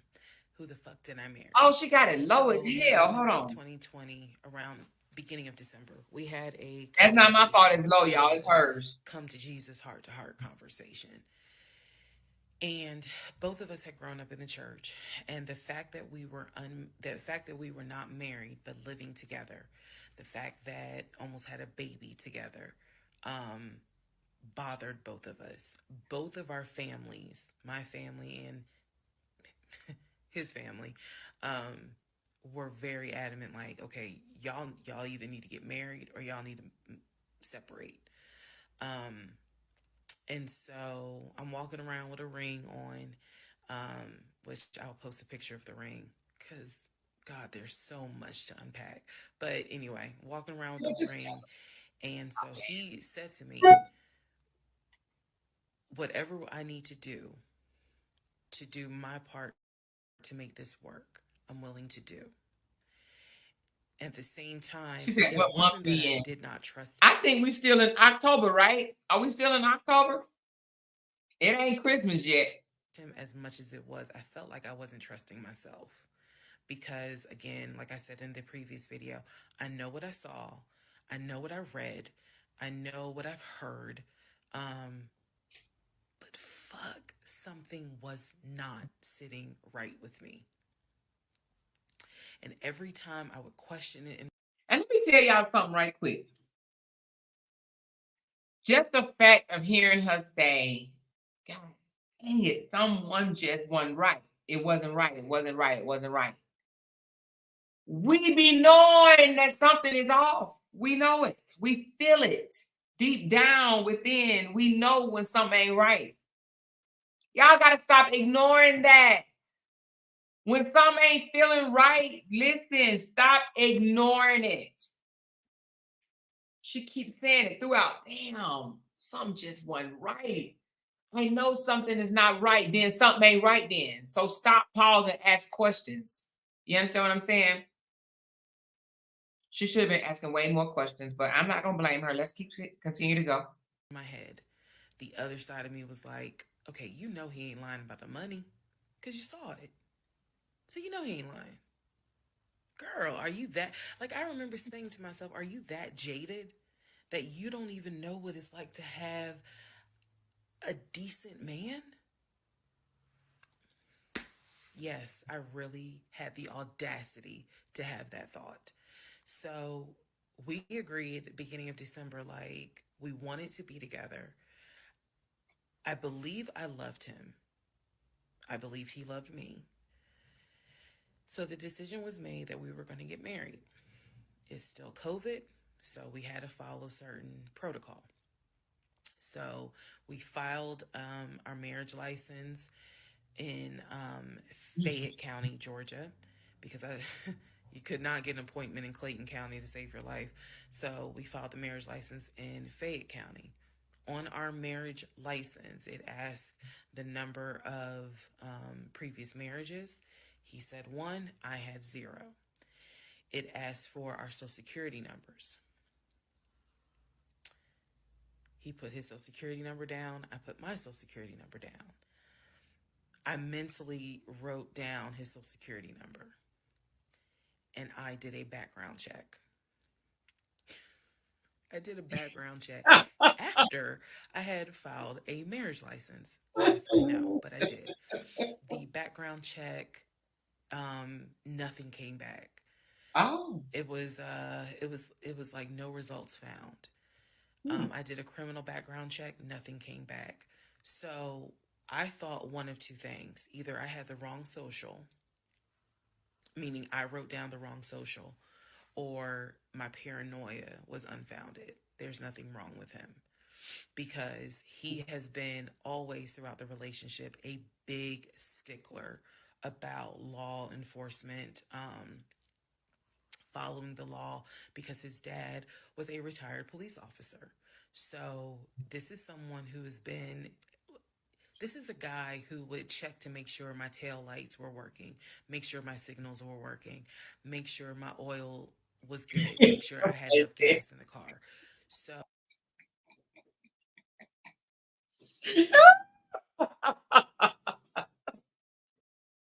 Somebody said you went from a BMW to a Nissan. Robbie, you know you're wrong for that.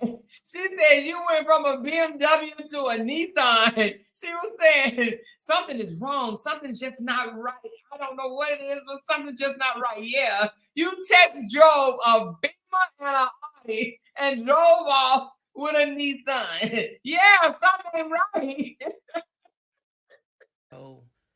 when the criminal history came back with no results, I was like, well, of course there isn't, because the man probably hasn't had so much as a speeding ticket. So we filed the marriage license, and then we made an appointment to get married, and waiting for the judge to come out of chambers so that she could marry us. And the reason why I'm pausing is because, my God, if I could go back and see that young woman sitting in that lobby.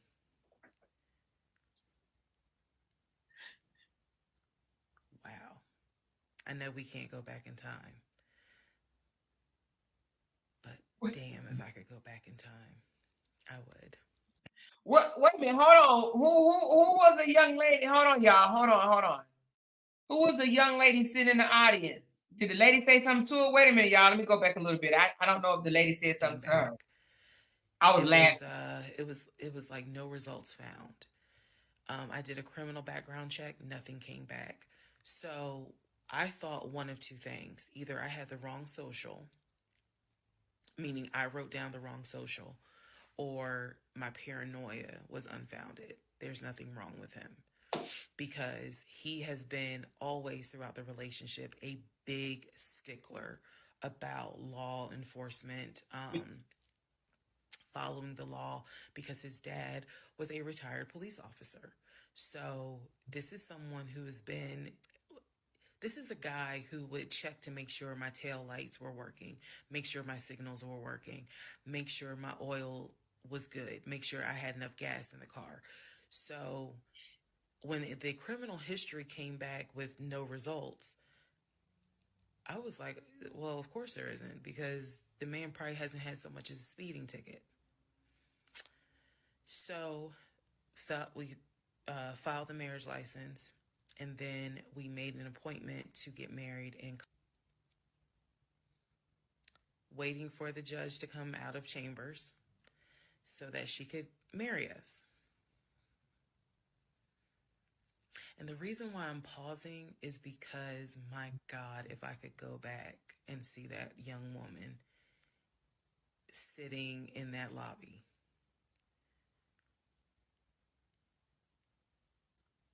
Wow. I know we can't go back in time. What young woman is she talking about? But damn, if I could go back in time, I would. When she say young woman sitting in the lobby, is she talking about herself? Because they weren't married that long, right? COVID was 2020. That's 4 years ago. So see that young woman sitting in the lobby? She talking about her young self? Oh, herself. Okay. Okay. Y'all say she talking about herself. Okay. Let's continue. Immediately, I didn't tell anyone I was getting married because I was afraid that we had tried before. Don't she got to have a witness? She said she didn't tell nobody she was getting married. Don't she got to bring a witness to her wedding? I mean, to the courthouse? One of my marriages was the courthouse. I had to have a witness. Now, I know this was a long time ago, pre-COVID. Long time ago. Long time ago. Like 91, child. 91, baby. In September, and something came up. So I didn't want to tell anyone. I didn't want to get anyone's hopes up. I didn't want to get my hopes up. I know that's bad, but again, said I would be honest, even if it's ugly. I told my mom, my family, that we got married, told my friends. They could not believe it. Like my mother was relieved, but she had no idea about what was going on. My aunt was more like, really? You married him? My friend, the one who took me to the hospital for the miscarriage, was like, I wish you would have told me, like, you deserve to have people there, take pictures and celebrate and all this other stuff. And she was like, she's the type of friend, if you like it, I love it. You rock with him, I rock with him. That's how I am. The moment you don't, I don't either. That's how I am. She was supportive. My other girlfriends were happy for me. They just hated that I had to get married during COVID. Because they were like, we would have loved to have, thrown you a bridal shower and a bachelorette party and all of that. It just sucks that you couldn't experience that.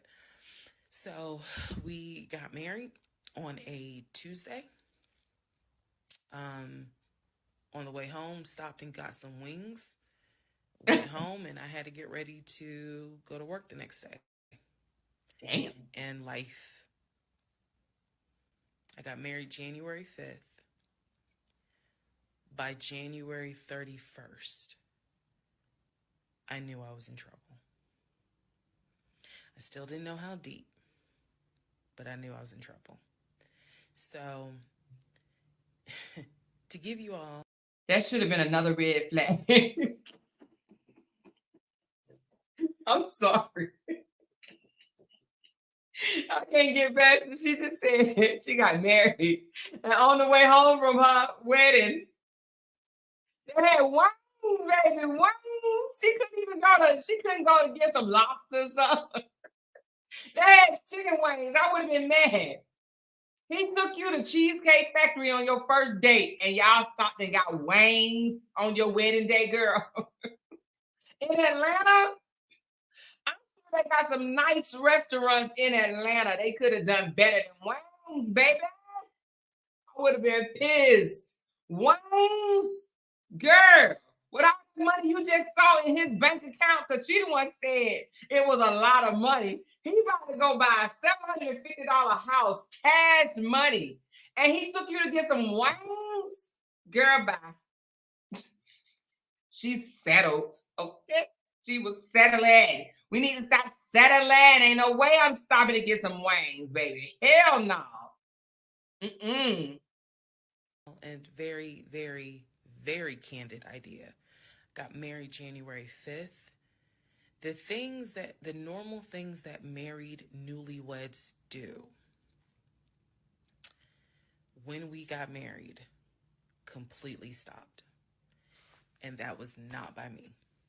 You always hear men talk about, man, now that we're married, she don't. In my case, it was the exact opposite. Mm-mm-mm. It was the exact opposite. So, anyway, because this is not a forum to be all R-rated or whatnot, but y'all get what I'm saying. So, we got married. Oh, wait a minute. Hold on. Is she saying they stopped bumping and grinding? Is that what she's saying? That they stopped bumping and grinding on each other already?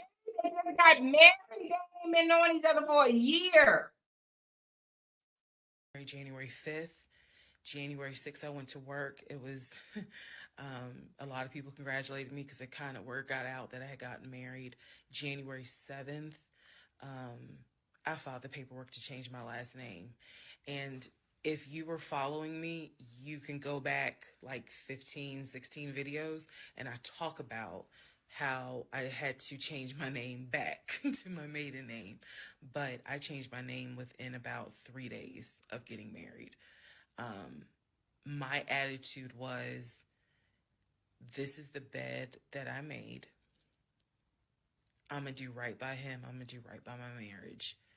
I took marriage seriously. And when I married him, I absolutely married him thinking, I'm going to be with you for the next 40, 50 years. So we're going to have to figure this shit out.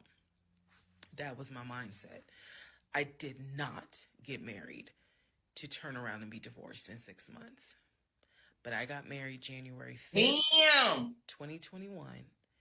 And by January 31st, I knew I was in serious trouble. What do you do, girl? What do you do? So that is where we are. The next set of videos, the next set of all this will be me talking about how things went downhill before it crashed and I found everything out. In the meantime, tomorrow is my birthday. So, happy birthday to me. Lord Jesus, don't tell us that they got married, had chicken wings, and all of a sudden he stopped doing all the nice, fine, lovely, newlywed stuff that most husbands do, child. What did he stop doing? I want to know, honey. Because she sounds like she about to cry. Let's find out, honey. Let's find out. The fuck did I marry? This is the interlude, basically. I'm not recapping on this video. I'm just kind of answering some stuff that has been written to me. Someone was like, why are you airing your business out on social media? Because she can. It's a valid question. for me personally, I feel like this was traumatic to experience, to live through. And I'll expound on that on another video, the aftermath of the toll that this took. Honestly, I know some people are going to be like, that sounds crazy. It is kind of cathartic to get this out, because I cannot tell you how much of this has been internalized since 2020. Also, I don't want to seem like a cautionary tale to other women, or to men for that matter, but to my sisters, to my ladies, white, black, Hispanic, Asian, doesn't matter. If something does not sit right with you, investigate it. That's right. I cannot stress that Right. enough. If just one woman watches these videos and she's like, you know what, something don't sit right with me, let me look into this, then it was worth it. Yes, it is a Lifetime movie. Yes, it is Netflix. Yes, it is crazy. Yes, it is hilarious also. And I understand all of those reactions. As someone who lived it,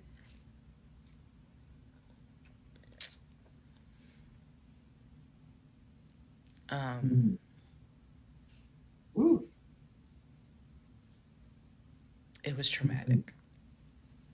But I feel like, God, it feels good to finally admit what the fuck I went through. And again, by the time this is uploaded, I'm only to January of 2021, right after getting married. So when I think back on it, there's things that I'm very, very grateful for. There are things that I'm just like, why did you not pay attention? Why did you not question? And the sad part is, I can't even begin to tell you, I don't remember the woman I was before I met that man. I don't remember. Because going through something like that, it changes you. And I've seen some women in the comments who were like, I was married to a habitual liar. I was married to a pathological liar. My baby daddy's a pathological liar. And my heart goes out to them, because until you have dealt with someone so depraved, you really don't quite know how bad it can get. So I'm fully aware that this was a risk, putting this out on social media, telling my story, my truth, and really kind of being like, look, this is what I went through. I made dumb decisions. I overlooked things I should not have overlooked. I argued away things I should not have argued away. I can pinpoint exactly the moment I should have left. I still feel like God is sitting on the throne and he's like, I never planned for your monkey ass to marry him. I never even planned for you to go out and date with him. That's why I blew your tire. But you hard-headed and you went anyway. And then I tried to go ahead and show you signs. You ignored them. Like, I feel like God did everything to help me as his child be like, this is not who I created to be your helpmate. And I was like, God, you taking too long. I want to get married. You taking too long. I want to have a family. You taking too long. And these are the Sometimes that's what happens when we do things on our own time, at our own speed, knowing all kind of flags, bopping us up in the face, and we want to do things on our own. We be trying to ignore it. Sometimes, I'm trying to tell you, sometimes you need to stop ignoring it. She right, y'all. consequences that I'm paying for basically telling God, you took too long. And I feel like God's grace is sufficient. It is. But at the same time, and I'm not perfect. I mean, not perfect at all. None of us are. But I do feel like when I sit back and I replay the events that happened, I truly cannot believe that was my story. Because all I wanted was to meet a guy, for him to be my best friend, for us to get married, have a family. I wanted someone I could make fun of his big old forehead and he make fun of my nappy head and all my wigs, and yet he was my ride or die. I wanted someone that I could be like, man, help me with these kids, and he helped me with the kids. We had a nice home. We were comfortable. That is what I wanted. And I've said this before, and I say it again. I truly thought, I truly hoped it was my turn. You see the women who are, so happy and, they're in these loving marriages and life just looks good. I really, really wanted it to be my turn. And so I excused away a lot of stuff that I hope the next woman who sees this does not excuse, because I don't wish this on anybody. I don't wish this on anyone, to feel the way I felt the moment I discovered the whole truth. Tell us, girl. Tell us. So I just wanted to say that, because I think it's important to try to answer the why is she posting this. Honestly, I was tired of holding it in.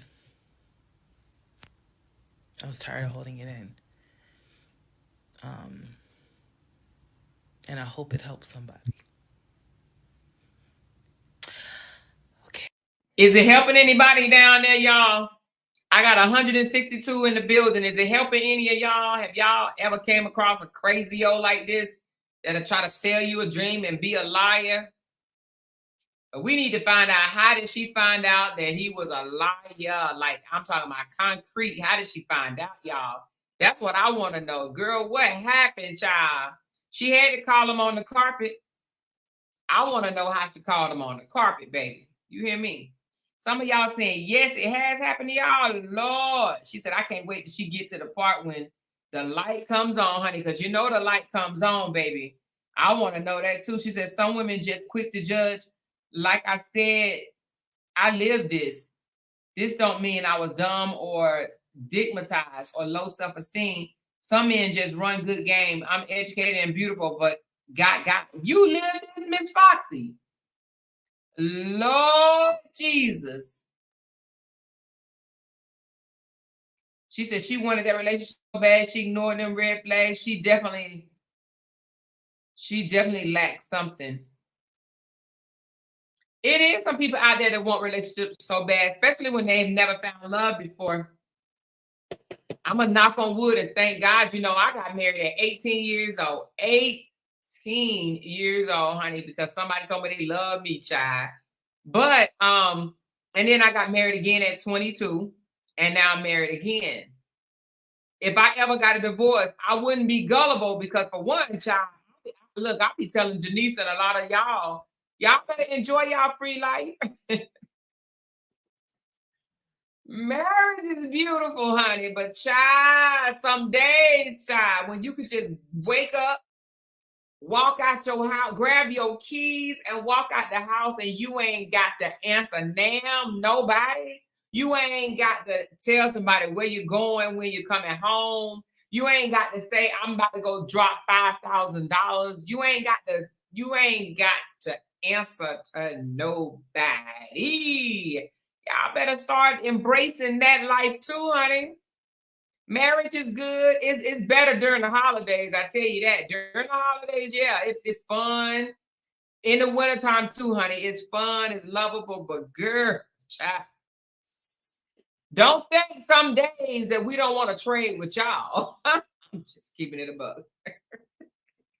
But anyway, here we go.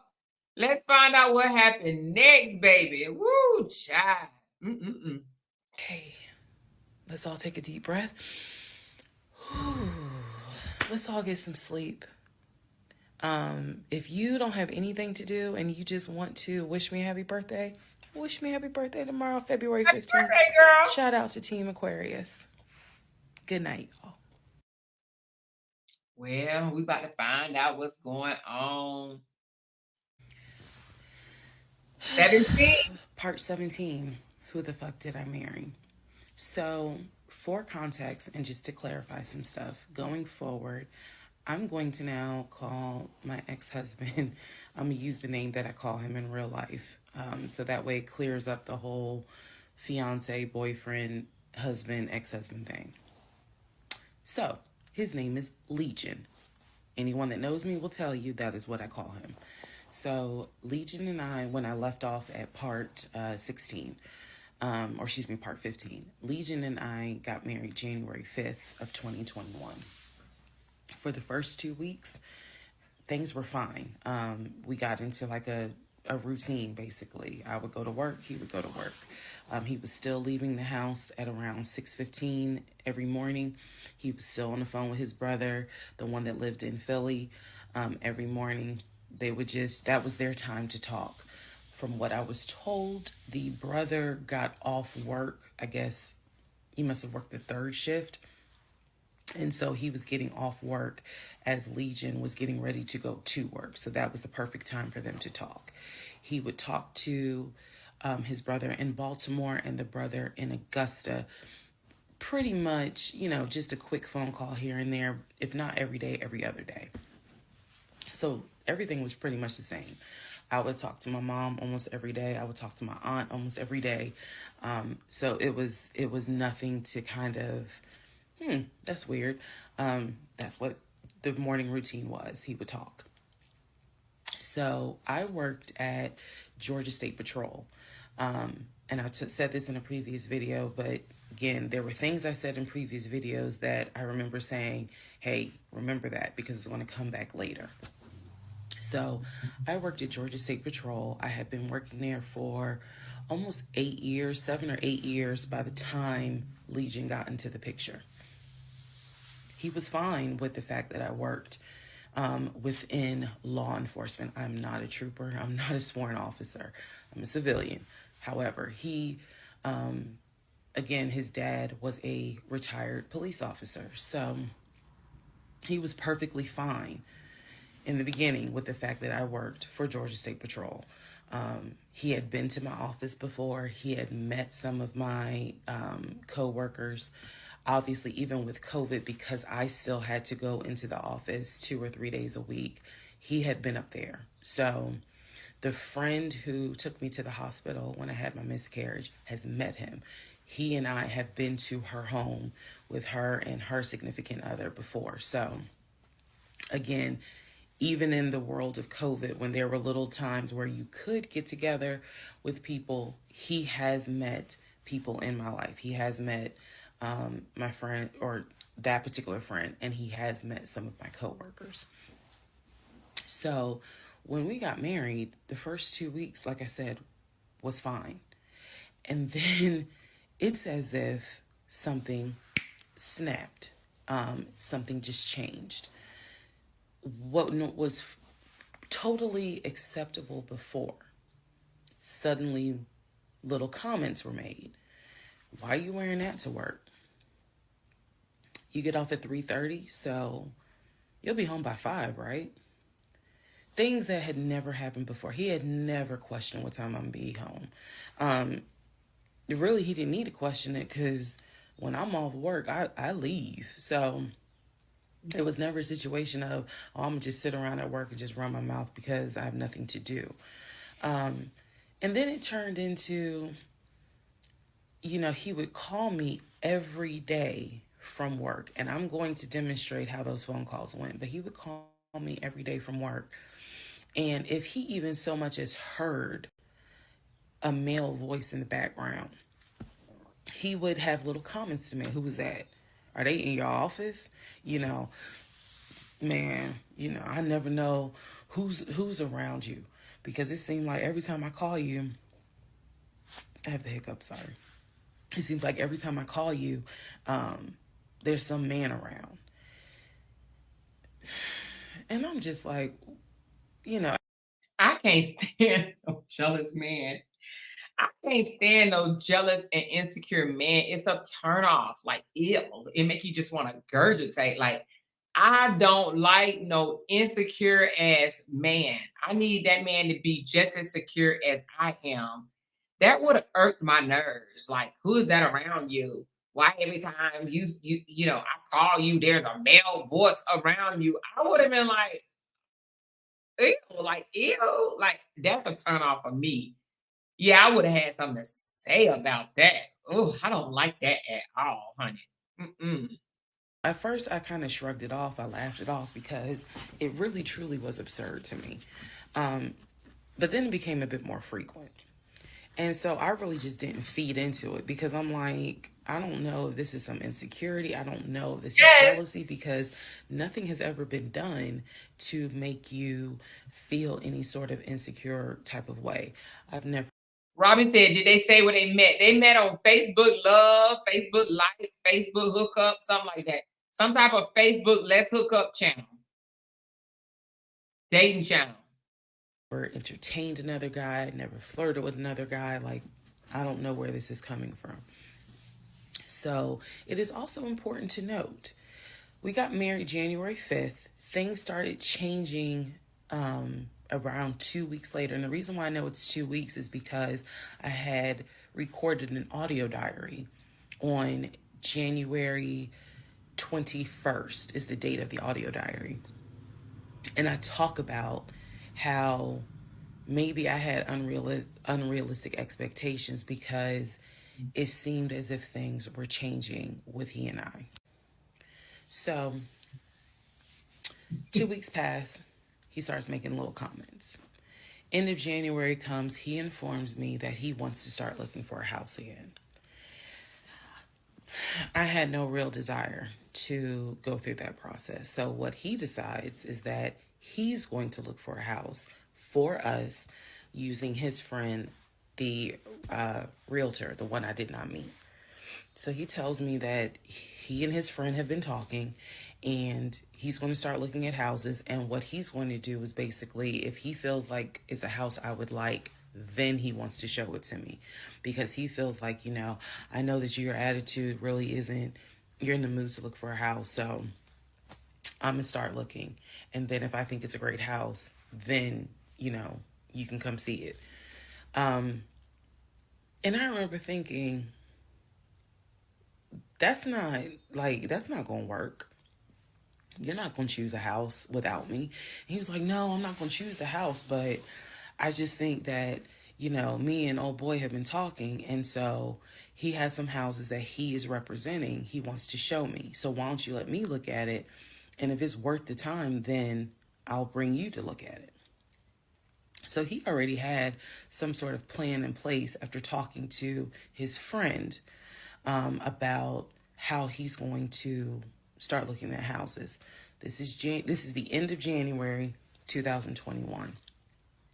So I kind of threw my hands in the air and was just like, whatever, because I'm not getting emotionally involved in looking at houses. And for me, that's kind of what it was. I felt like I would see a house, I could picture us living there, and then it gets snatched away somehow, some way. I didn't want to go through that. So the reaction that he wanted, which was for me to throw a fit, I did not do. I was just like, okay, all right. Like, I trust you. And remember that I said the reaction he wanted, because that's going to come back later. So he started looking at houses. Funny enough, the houses that he looked at, none of them I actually saw. But he would call me and say, I'm at this house in Sandy Springs with the realtor friend. Apparently his realtor friend's name was Scott, not to be confused with the other Scott, the one that was actually helping us, that dropped us as clients. I want to make that clear. There were two Scotts. One is the realtor who was representing us, who said, hey, I need proof of funds. If you don't have those proof of funds, I cannot show you any more houses. The other Scott is his friend who he had talked to on the phone at least 50 to 100 times in front of me. Mm. That's the Scott that he said is going to show me this house in Sandy Springs. Apparently the house was like $800,000. So he was like, I And he think moving that on up. if I if I like the house, then I'm gonna bring you out here so you can see it. All right. Now let's go into part 18. Mm. So I see he moving on up, honey. 800,000 was 700,000 was 699 at one point, honey. It's getting higher and better, I guess, child. 800,000. What house did they pick out, child? I want to see the house, honey. We know we done went from a BMW and an Audi to a Nissan. Let's see what type of house we end up with, y'all. Woo, child. Mm. Okay, part 18. Who the fuck did I marry? So he starts looking at houses in Sandy Springs, Alpharetta area with his friend Scott. I did not see any of these houses. I did not go. I didn't want to go. So what was starting to change is, remember I said before, he would leave the house every day at around 6:15.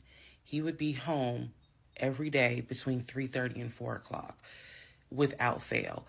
It was so, I shouldn't say it was annoying, but I could set my clock by the fact that I would hear that garage door open between 3:30 and 4 o'clock Oh. every day that he went to work.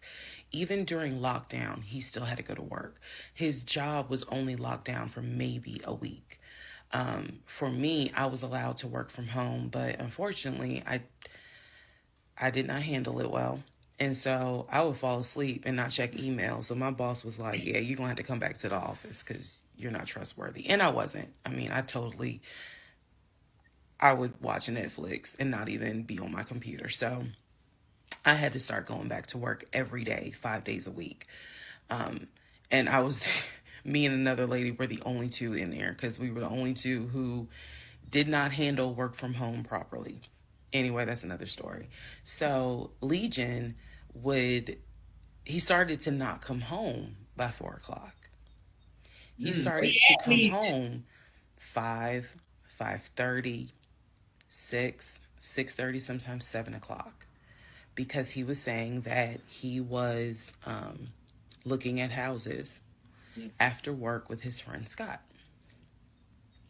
So it definitely was noticed that things are changing. And I just, at this point, kind of emotionally and mentally, I was just like, I don't know what to do. This is the end of January. Remember, I told you in part 15, I got married January 5th. By January 31st, I kind of knew I was in trouble. And by the end of January, sure enough, I knew things were changing in a way that I was like, I hate to sound redundant, but what the fuck is going on? Well, let me tell y'all, there's one thing when he started asking her, who's at work with you, who's around you, you're gonna be, you get off at 3:30, you're gonna be at home by 5, right? When he started asking her those questions, even though we said that, it shows signs of jealousy and insecurity. Another thing, when a man is doing his own thing, he think you are too. So he starts to ask those questions, trying to insinuate that you're doing something because he is.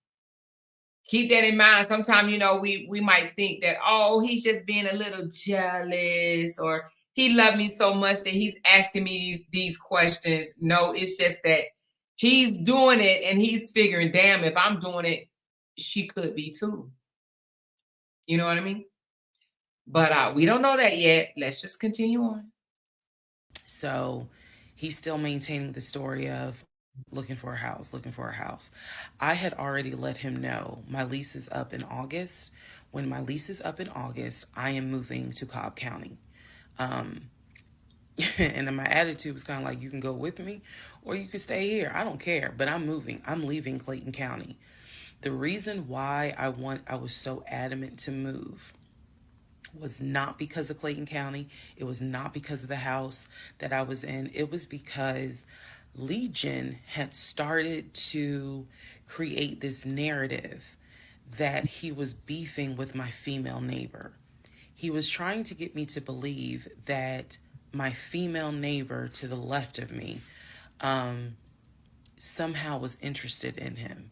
And so she would make these little comments, and he would come in the house complaining about her and her music and the fact that she had, different men over to the house.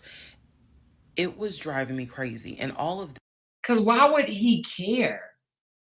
Why would that be a concern of his? Because see, I would be like, why do you care? Why are you noticing that? How are you noticing that? How are you noticing that there's different people, men coming over her house? You watching her like that? this was kind of starting That's in weird. January. So when I say that, it really seems like we got married January 5th, and then we had 2 weeks of peace, and then something just snapped. I literally mean something just snapped.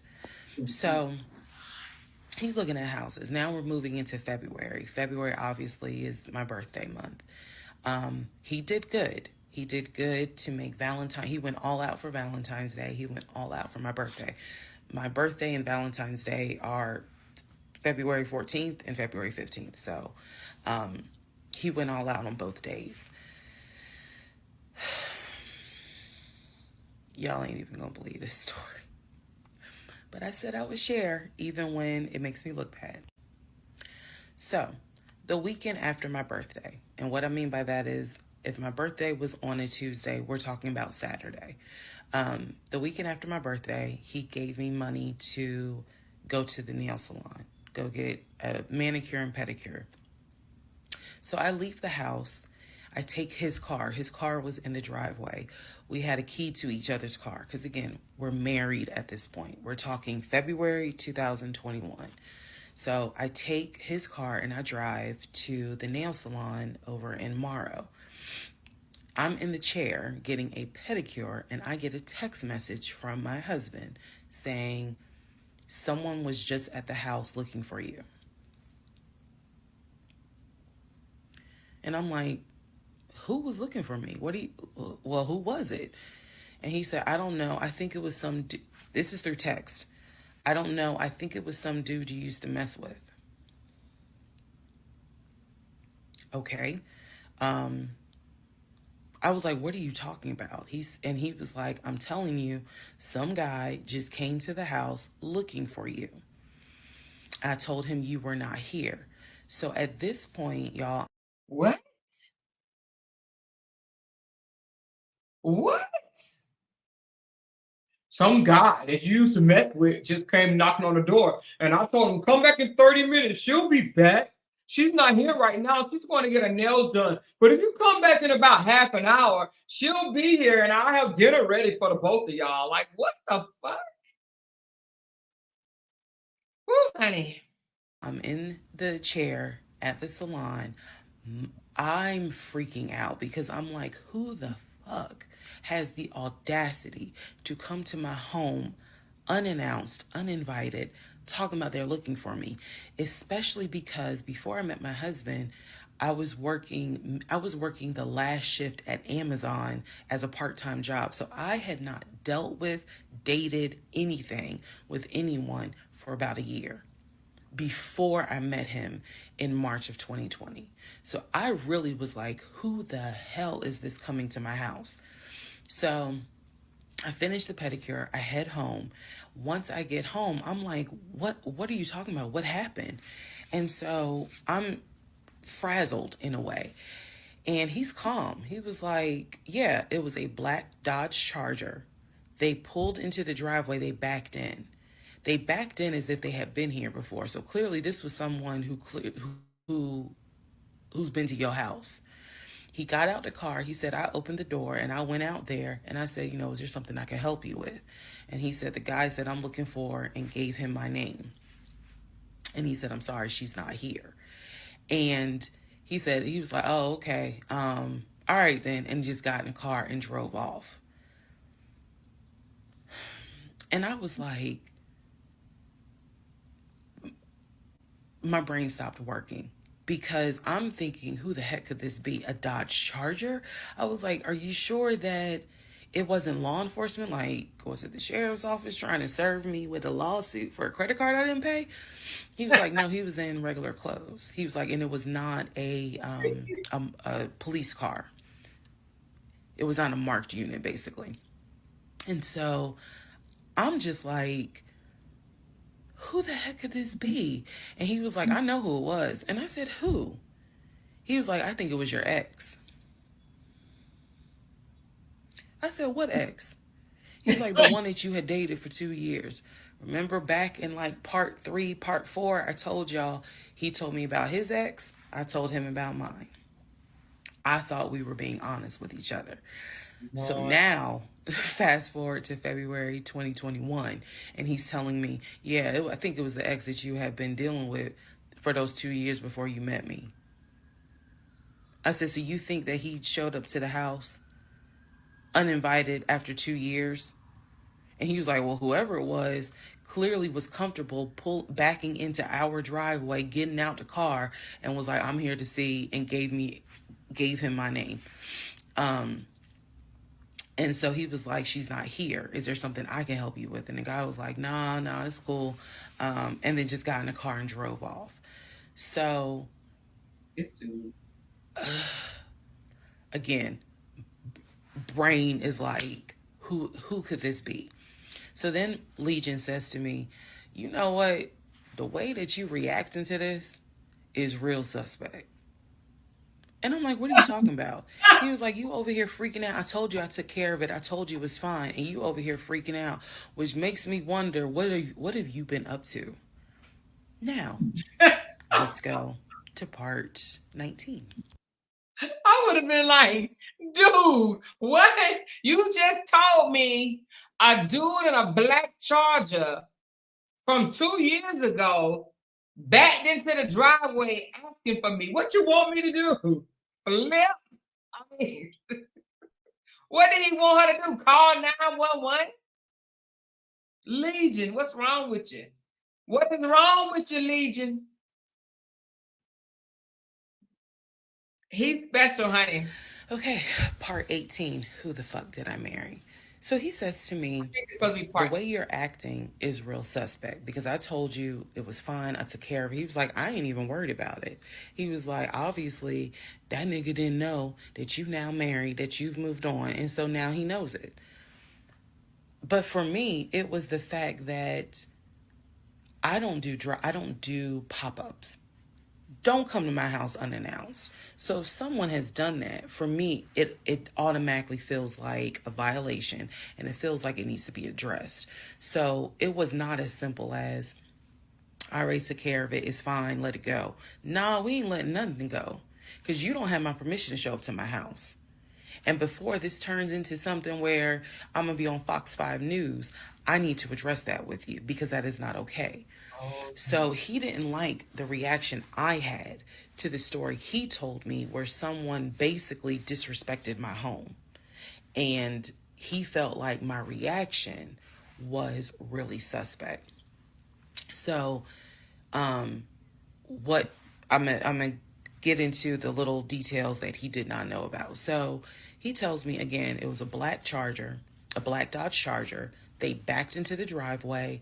A gentleman got out of the car and he asked for me by name, and Legion said she's not here. So I asked him, what does the guy look like? And he said, he was like, why does it matter? I said, what the fuck does he look like? So Legion proceeds to give me the most generic description you can give. He was like, well, he was shorter than me. Ex-husband is about 6'3", 6'4". He was shorter than me. He was brown skinned. I said, did he have a hat on his head? Mind you, I understand that before marriage, I was a damn fool. I understand that. But every woman has that moment where you only gonna fool her but for so long. And eventually puzzles start coming together. For me, I felt like moving into marriage, certain things started coming together. So I said to him, did he have a hat on his head? He was like, nah, he ain't wear a hat. So in my mind, I am mentally going down a list of every possible man it could be. And it was only like 4 men. I had been in that house about 3 or 4 years at this point. So I knew all of the people, and I'm talking about from maintenance down to ex-boyfriends. It was a total of like 4 men. So when he said that it was a black Charger, I immediately was like, okay, I know that crosses out one. He said he was shorter than him. All of them were shorter than him. I said, did he have a hat on his head? He said, no, that crossed out one because one in particular was a maintenance guy who always wore a hat on his head because he had like a bruise or something and he was just self-conscious about it. So he always wore a hat. That leaves 2. So I said, was he muscular or was he skinny? So Legion's getting all frustrated. I said, just answer the question. He was like, well, he was kind of in between. And I said, okay. He was in between. I said, so was he light skinned or was he dark skinned? He was like, I told you he was brown skinned. I said, was he my complexion? He said, no, he was brown skinned. That eliminates one. So now there's one left. And yes, the one left would have been the ex that I had dated for 2 years. And so he was like, I know it was your ex. I know it was your ex. And I was like, that don't make no sense because the ex that in my mind, I'm saying this, the ex that I had dated, he and I had no contact with each other. And he was not the type to just pop up at your house. That ain't his style. Not to mention, and I ain't tell Legion this, that man would not be caught dead driving a Dodge Charger. He hated Chargers because he drove it as a patrol car. So I didn't say anything. I just was like, that's weird.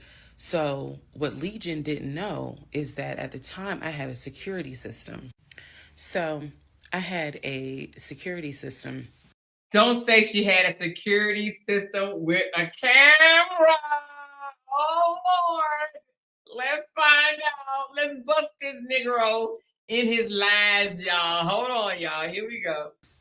Where anytime the front door, the garage door, or the back door was open, basically any entry point, anytime it was open or closed, it would send me a text message notification. So when he's telling me all this, I'm looking at my phone and I see a notification where the front door was opened and it was shut all within the same minute. So for example, if it says front door open at 1 p.m., front door closed at 1 p.m. So whatever he did was within those 60 seconds. He's telling me the story of the guy got out the car. He opened the door. He went out there, can I help you? And the guy said, I'm looking for, and Legion said, no, she's not here. And so he said the guy kind of was like, okay. And he was like, all right, thank you. And got in the car and drove off. Legion has also told me that he watched him drive out of the neighborhood, which means because of the way the house was set up, the townhouse, he would have still been outside watching this. I could be wrong, but something in me was like, that would take more than 60 seconds.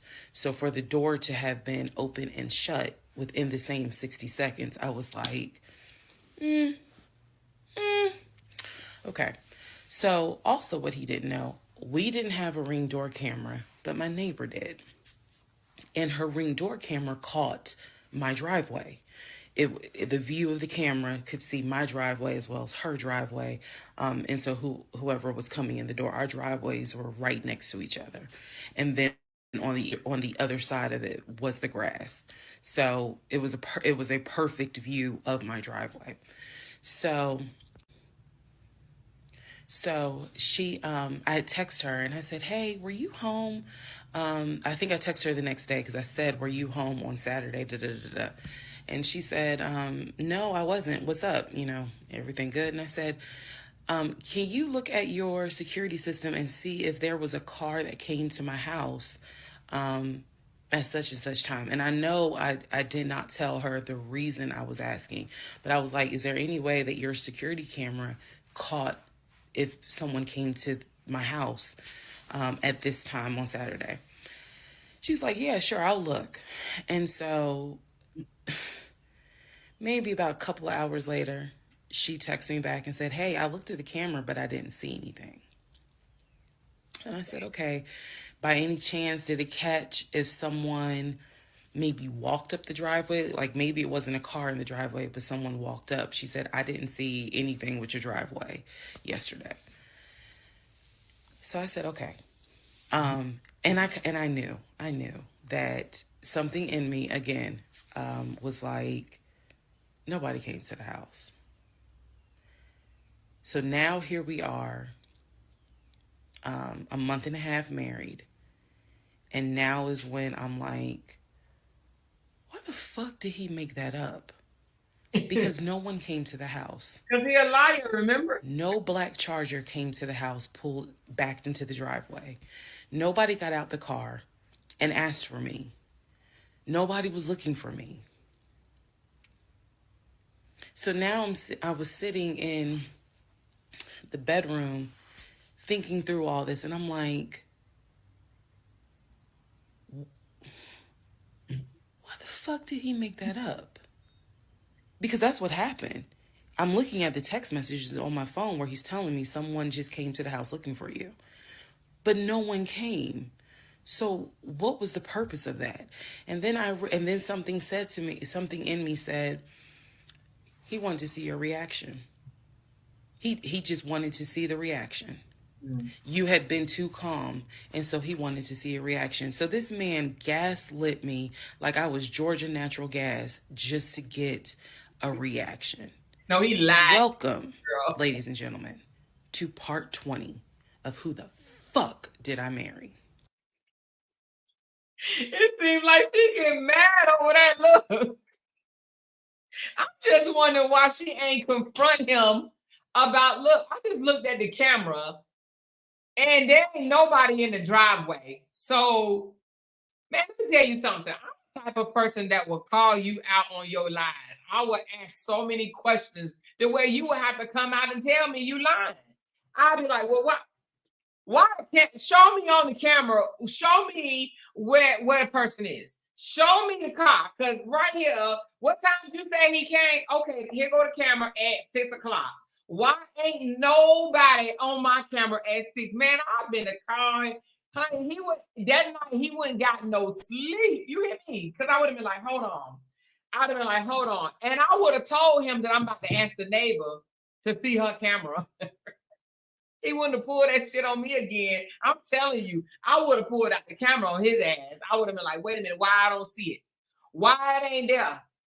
Why here goes 621 right here? Why it ain't there? Listen, I'm trying to tell you, I don't know what the hell. She too calm for me, honey. Listen, she too calm for me. Some people just naive. I'm just saying she may have been. How old is she? Does anybody know? How old are they? Because Lord, some people y'all need to wake up, baby.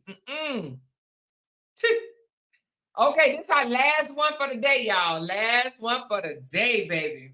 Let's find out. All right, part 20 of Who the Fuck Did I Marry?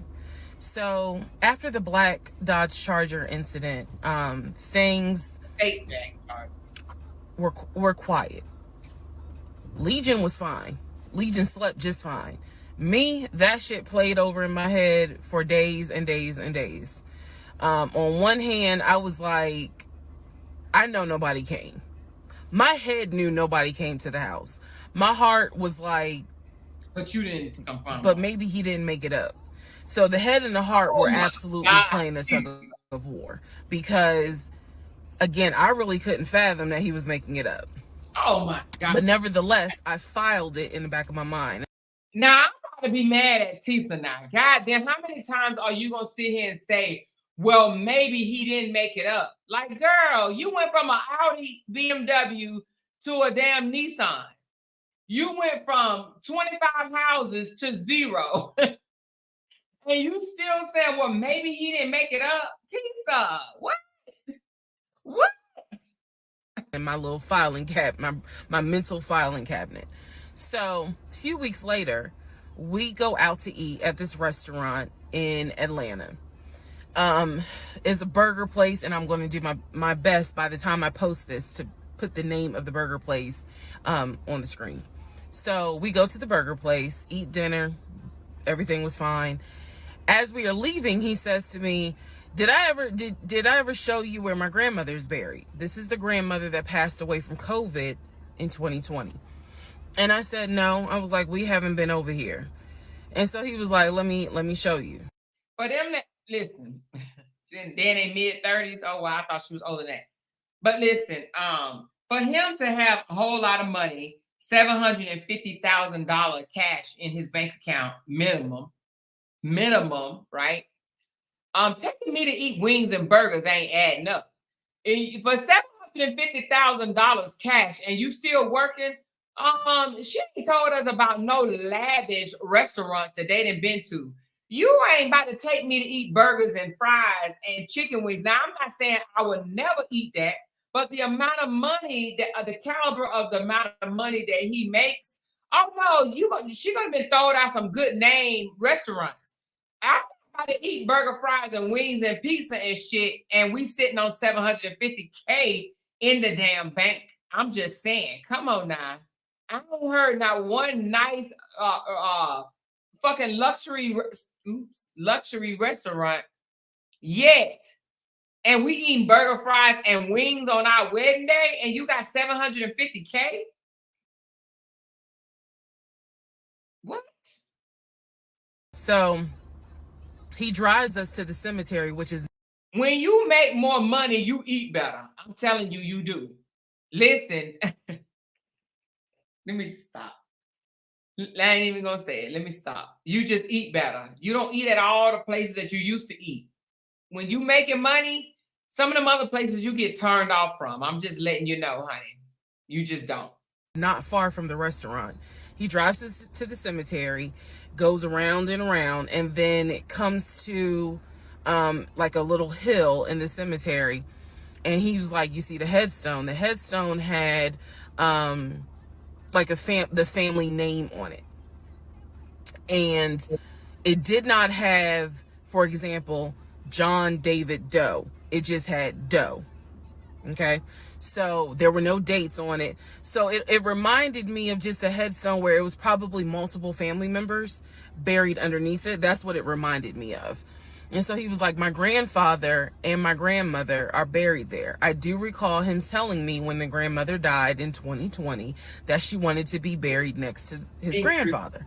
And so we're sitting in the car because we can see the headstone like on top of the hill from the car. And he tells me that that is where his grandmother and grandfather are buried. That the family was able to get her, her wishes were to be buried next to the grandfather. Okay. So as we are leaving, we take a different route home. So we get on the highway. If you're from Atlanta, you'll know what I'm talking about. We get on I-75 North. And we're kind of we're just driving around, to be honest with you. But we're taking the scenic route. We get on I-75 North because the reason why I remember is because when you're on I-75 North going towards Atlantic Station, on the right-hand side, you will see the Varsity. You'll see all these tall skyscraper buildings. One of the buildings has the letters NCR on the building. As we're coming up towards the building, he says to me, do you see the NCR building? I said, yeah. He said the building behind it My job bought that building. That's where we're going to have, we're setting up operations. And I was like, why the hell would y'all buy a condiment company in downtown Atlanta? He was like, no, we're not doing production there. It's just going to be offices. And that's where we're going to handle like the business portion. The production is still being done in Gwinnett County out in Duluth. And so I was like, oh, okay. He was like, that's where I keep the company car. So I was like, the company car? I said, aren't you supposed to be bringing the company car home? And he, Yeah. That's why he keep the company car. What? Most people drive the company car home, boo. That's why I drop the company car off every day and just bring my normal regular car home. Really? He was like, I don't want to bring the company car home because it's Clayton County and it's a $90,000 car. And I don't want no problems. So he's telling me that he keeps the company car at the building downtown Atlanta that's behind the NCR building. I barely could see what building he's talking about, but he was like, it's the building right behind it. And so he's telling me that that's where his office is. So I said to him, take me to your office. I know it's a Saturday, but shit, you one of the VPs, right? So take me to your office. No, I had not been to his office simply because, again, COVID. So I was like, take me to your office. And he was like, I can. He was like, that's no problem. So do I have the other phone? I do. So y'all are in luck. So I can maybe reenact how this goes. So he gets off the exit and starts driving towards the NCR building. While he's driving towards the NCR building, he always has kept his phone in his left pocket. This is my left hand. So he pulls his phone out and he starts calling. He tells me he's calling Willie. Willie is supposed to be the head of security.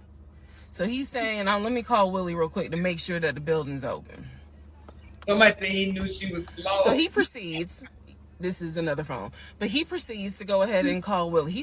We're still driving, by the way. We're still driving. I'm on the phone, scrolling through Facebook, trying to figure out some random shit. But he's driving with the phone up to it.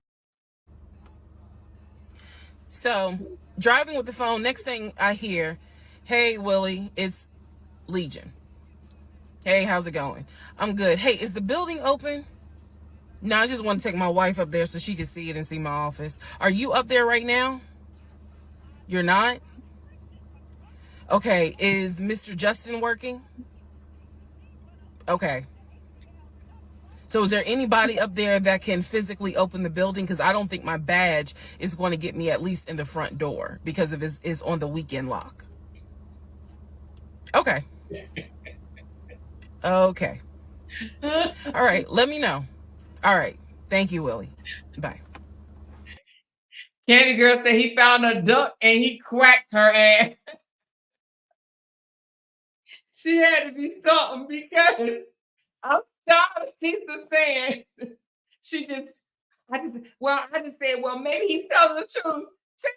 Teesa. Yeah, she seemed a little quacky, y'all.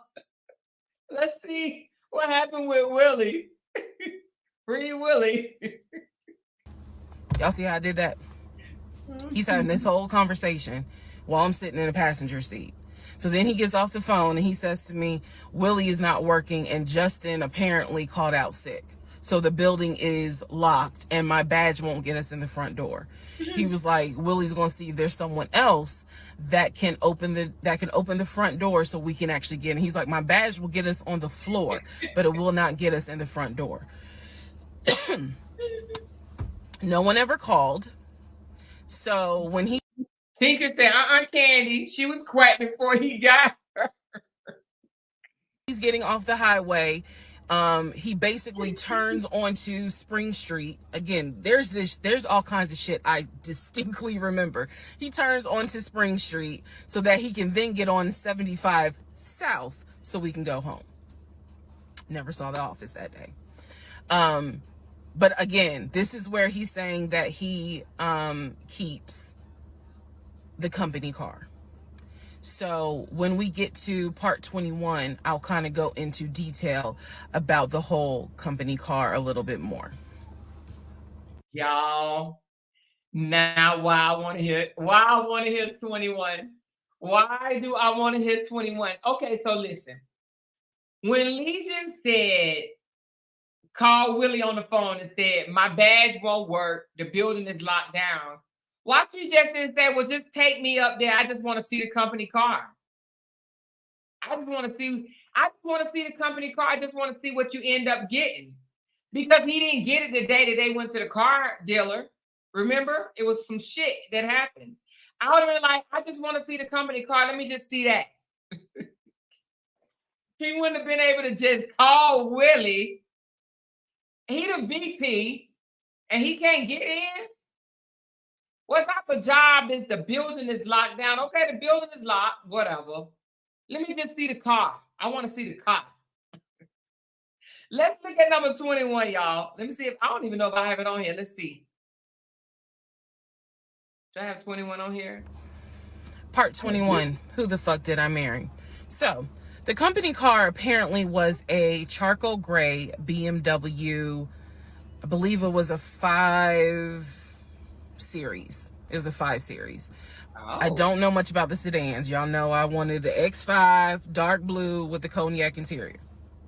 He got the BMW 5 Series, charcoal gray. He sent. Okay, she said, read my comment. Okay, she said, okay, y'all, I can now admit.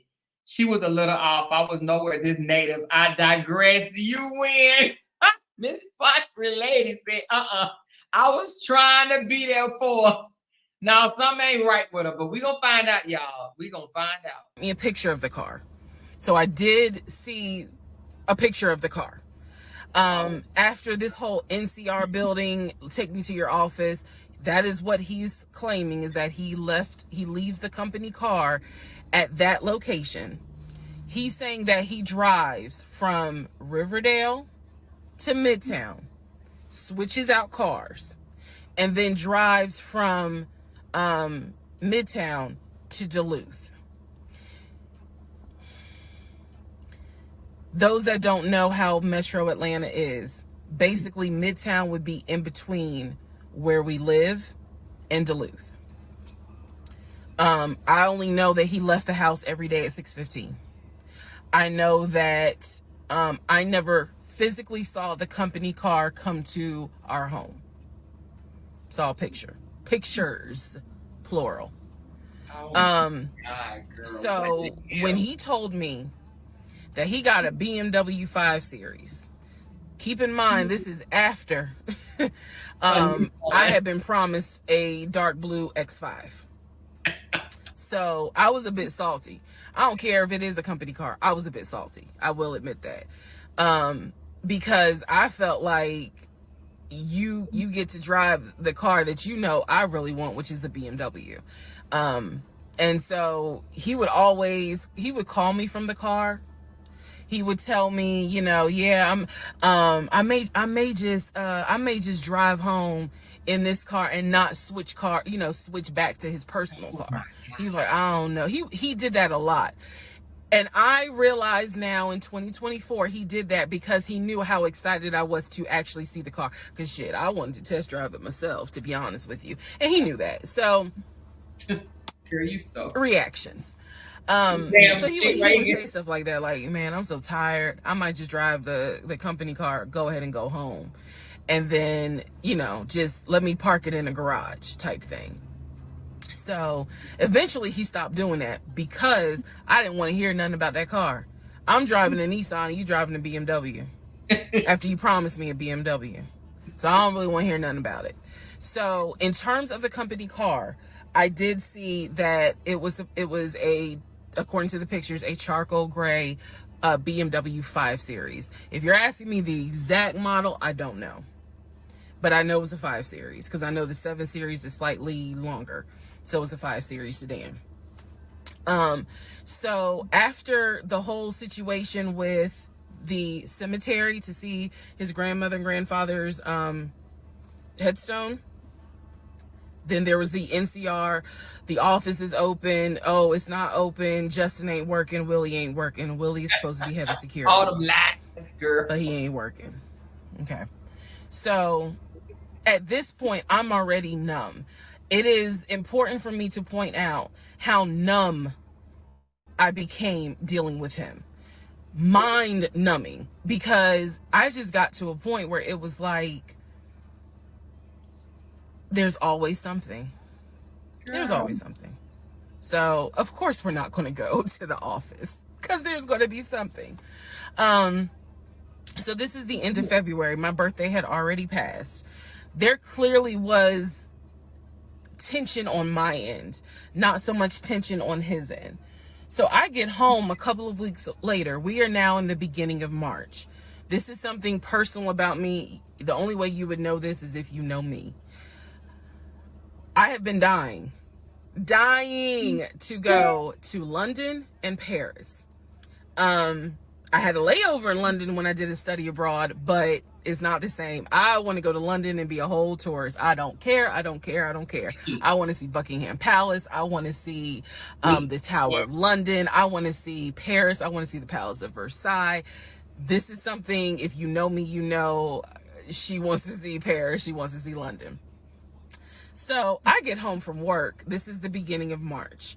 I get home from work, and on the counter is a folder with like a little bow on it.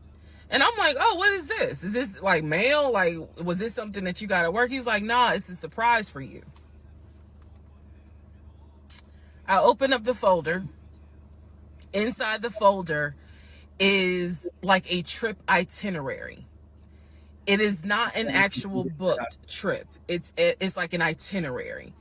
A trip for two to go from Atlanta to London. The trip should have happened. It was the month on there was like July. So it was a summer trip. So he tells me, I'm going to take you to London. He was like, I wanted to take you for your birthday, but certain things fell through. He was like, so this summer in July, we're going to go to London. He was like, I've already made a reservation for us to stay at the Savoy. Again, there are certain things that my brain just was like, remember that. He said, I've already made a reservation for us to stay at the Savoy. I know, as much as I want to go to London, y'all, I didn't know anything about the Savoy. And so I remember going to look it up because I was like, what is the Savoy? Well, apparently the Savoy is bougie. Very bougie. So I was so excited. I cannot tell y'all how fucking excited I was when I saw that he had printed out British Airways. Like, he was speaking my language. I am one of those people, I'm a planner. So when he's saying, I'm going to take you to London, and he took the time to research flights and print it out and research the Savoy and print it out. And there were different, not excursions, but there were different things that you could do. You could go see the Tower of London. You could go see Buckingham Palace, changing of the guard. We could go have high tea at certain places. He was like, I don't really want to go, but I know you're dying to go. So he was like, you know, I love you and I would do anything for you. Blah, blah, black sheep, have you any wool? And so he was like, I'm going to take you to London in July. The trip did not include Paris. That's fine. But I was so excited. So excited. And so this is the beginning of March. I was like, this is great. Hopefully this happens. I knew I needed to renew my passport. And he was saying that he had to renew his passport as well because his passport had expired. So both of us were like, okay, we need to get on this if we're going to try to make it to London in July, and it's now March. Me being the planner I am, I think I went to work the next day and printed out the passport applications so that we could fill it out and go ahead and get that process going. So, needless to say, something must have happened, and I don't remember what it was. We just simply didn't fill out the application for the passport. So, fast forward, we're now at mid-March. Mid-March, the decision was made that my mom, who lived in Arkansas, was coming to visit us. She would be coming, I believe, the second week of April, and she was going to stay a week, and then a few days. So like maybe a total of 9 days. Not quite 2 weeks, but a little over a week. So she was coming in April, and I was excited. Legion was excited because he was excited to physically meet my mom. He had talked to her on Zoom, he had talked to her on the phone, but he was excited to physically meet my mom. And my mom was excited to physically meet her son-in-law. So this is mid-March. I'm going to go into part 22 where I explain what happened with Facebook Messenger. Oh, what didn't happen with Facebook Messenger? All right, y'all, listen. I know y'all getting sleepy. Hang in there with me. It's 8:06 my time, so that means it's 11:06 y'all time. I know y'all sleepy. Are we looking at another one, or are we gonna wait until tomorrow? But listen, y'all, while y'all answer that, I got a question. So they are now over a year of meeting each other, right? They met in March of 2020. It seems like they are now past March of 2021. My thing is, you remember when he said that the ex-wife ordered him or wanted him to pay spousal support and child support, and those was 2 kids that he was still in contact with? Did you see the kids for Christmas, Thanksgiving, any of that time, summertime? Have they seen the kids? Did the kids meet up with them? I mean, I'm just asking for a friend, because if he was supposed to be still close to the friend, I mean, to the kids, did he mention the kids at all after that? I'm just wondering, because now it's almost a year now, and I'm just wondering, like, did the kids come over? Did the kids, oh, thank you. Did the kids come over? Did the kids, did they talk on the phone? Did they FaceTime? Christmas, Thanksgiving, the New Year's, something? All right, one more, y'all. One more. And this one, after number 22, we're going to finish tomorrow. We're not finished, but we're going to continue tomorrow, okay? One more. One more, okay? Part 22, who the fuck did I marry? So now we are in March. This is right after he had surprised me with the announcement of I thought it was already in March. My bad, but here we go. We're going to go to London for a trip in July, because we definitely didn't do it. And most people, not all. Some, you do have your last minute planners, but most people are. If you're going to London, you ain't planning in March to go to London in July. I mean, some Black folks do, but most people that go overseas, they plan, 6 months to a year out.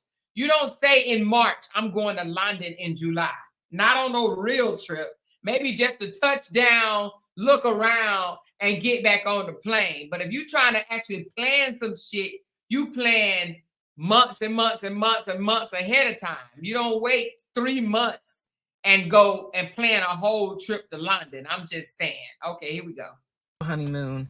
We definitely didn't do any sort of trips together. So the idea was we're going to do a trip in July together.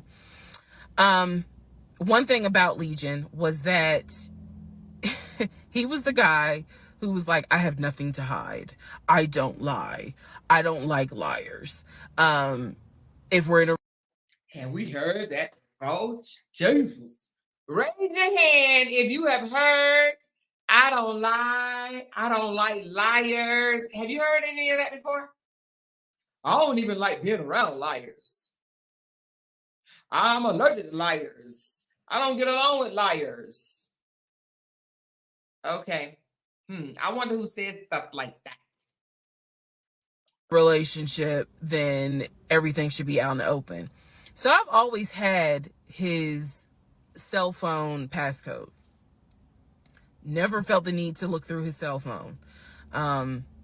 And funny enough, I can tell y'all right now, disclaimer, I will never go through a cell phone again.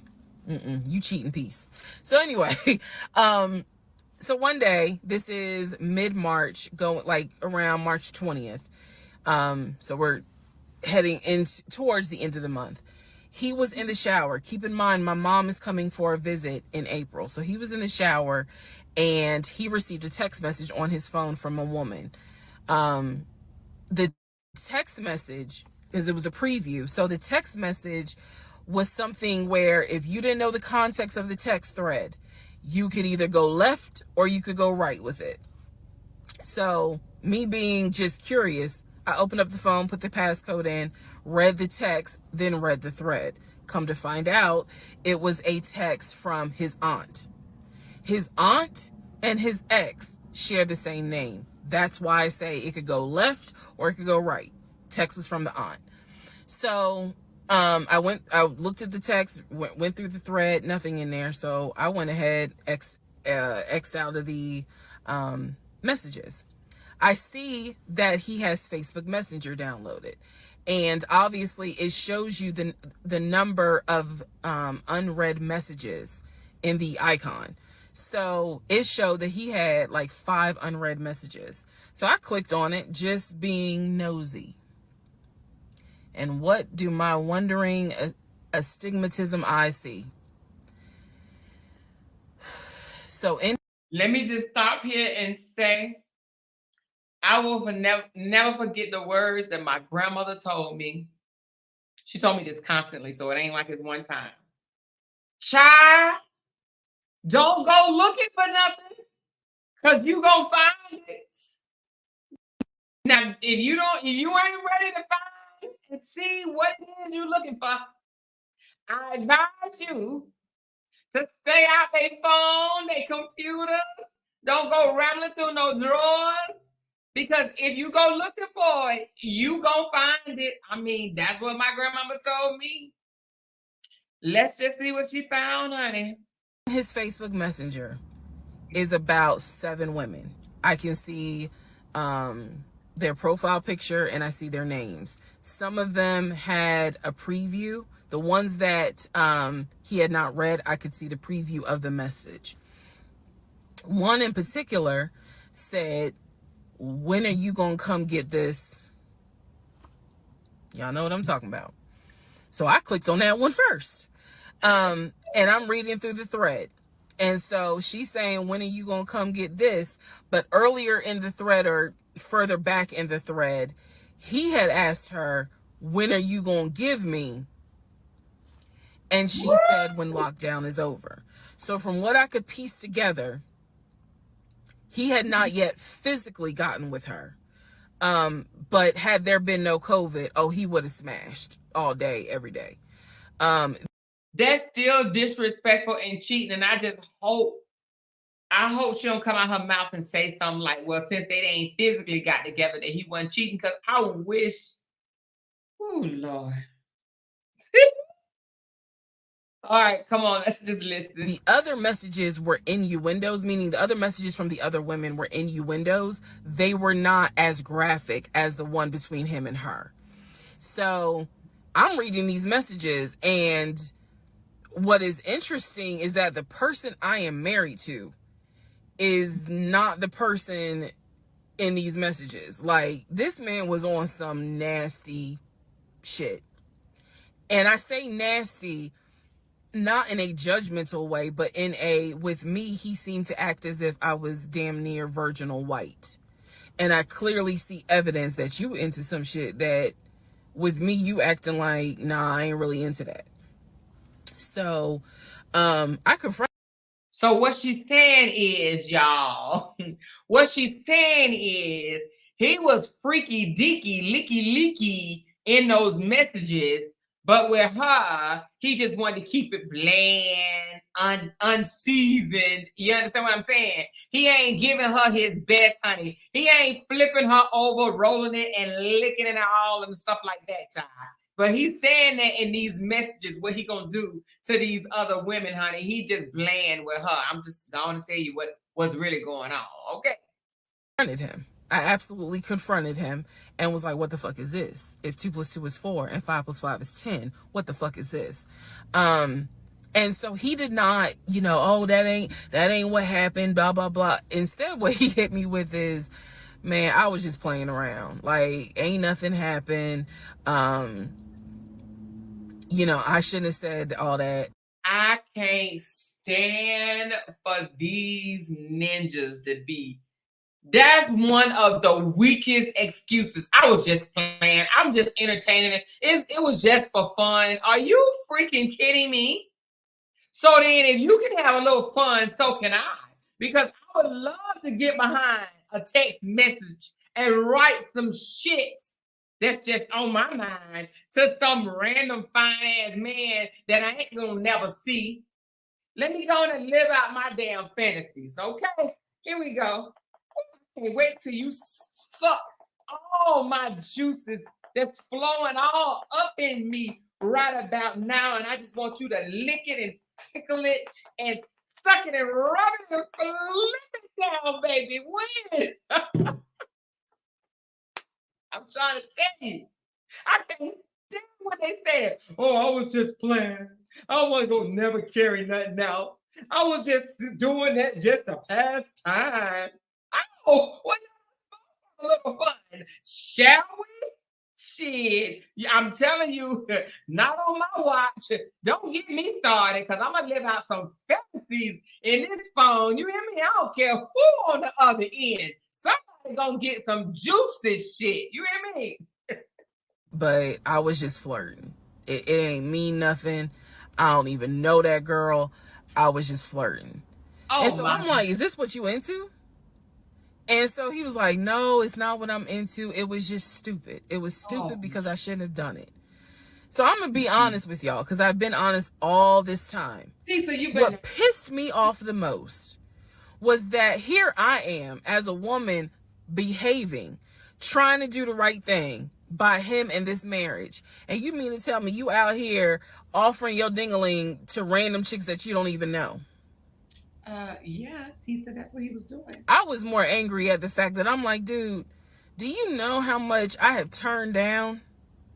Now, Teesa, not that much. In order to be faithful to your dumb ass? And I'm seeing that.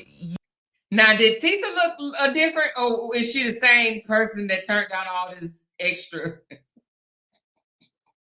Let me stop.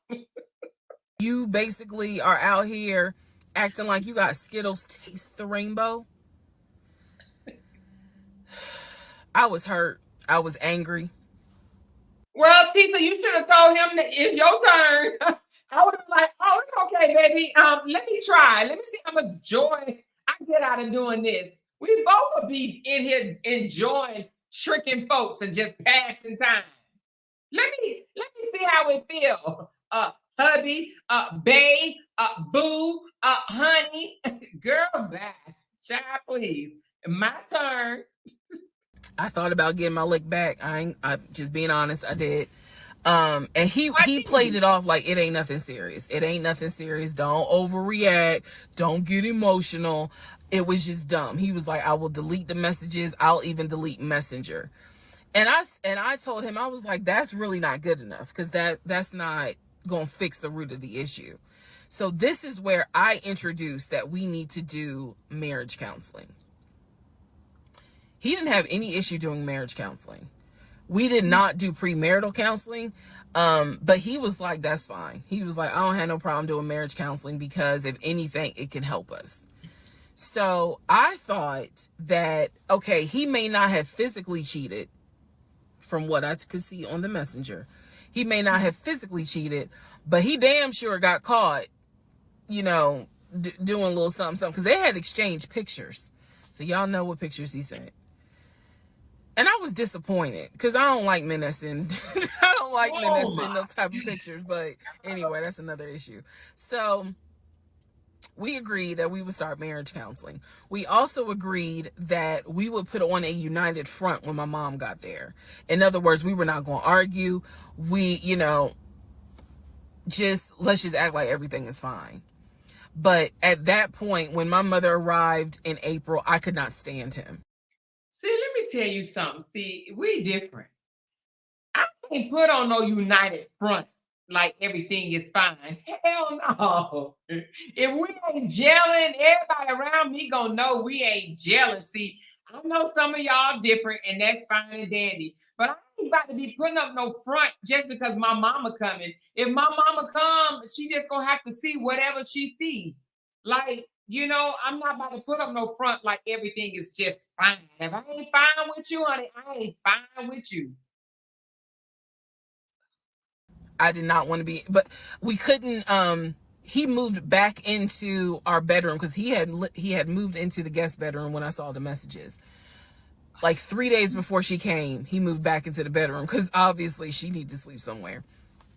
So I really could not stand him. And it was because I was busy second guessing myself, like, damn, what's wrong with me? Like, if that's what you into and I'm supposed to be your wife, like, let's have conversations. Like, shit, I went to FAMU. I understand some stuff, buddy. So it just was one of those things where it made me second guess, like, what's wrong with me? What did I do wrong? What is it that she got that I don't? Because you all out here willy-nilly, you know, messaging her all hours. Listen, women, don't ask yourself that. Never, ever, ever, ever, ever ask yourself, what does another woman have that you don't, honey? That ain't, men don't go after other women because they have something you don't. They go after other women because they insecure within themselves and they greedy. It don't matter what she have that you don't. He's selfish, he's greedy, he's a slime ball, period. That's why men cheat. It ain't got nothing to do with you or that other person, except for that other person is willing to get him some. But it ain't really got nothing to do with you. So the fact, what does he have that I don't? Girl, bye. It's him. It's him. Of the night, because the thread went back quite a few weeks. I saw it in March. There were messages from December, November. So again, I'm just second guessing all kinds of stuff. Self-esteem taking a hit. So no, I did not want to be around him. I did not want, I didn't like him.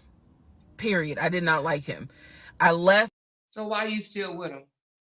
Why was she still, anyway, come on. And I would just go for a drive because driving clears my mind. I called my aunt, told her what happened. I don't recommend that. I don't recommend calling family to tell them what's going on in your marriage. No. But I called my aunt, and my aunt lovingly was like, what do you want me to say? You married him. You know, he ain't your boyfriend. Y'all can't just break up. That's the hard part about marriage, is like, I mean, yeah, I guess you could leave him, but at the same time, you married him. So, honey, you're going to have to go back home. And y'all are going to have to figure this out. She was like, I can't give you advice on what you should do. I'm sorry that this happened, but you married him. So, even though it was just one drive, I went back home, and that's when the discussion. I'm a different type of auntie, because I would have told her, girl, either get your lick back or get gone. I wouldn't be that I can't give you no advice because you married him. No, I'm going to give you some advice. I'm going to tell you what I would do. Was we need to do marriage counseling. Y'all, woo, child. This is kind of making me mad a little bit because, you know, Lord, I just feel like, you know, there was so many red flags flying in her face, but I just think that, like somebody said in here earlier, she wanted a relationship so bad, and you can clearly see that she wanted a relationship real, real bad. She put up with a whole lot of stuff, you know. She self-doubted herself and all kind of stuff, but I'm gonna tell you this, honey. He wouldn't have been able to play in my face. You hear me? He already done moved in with her.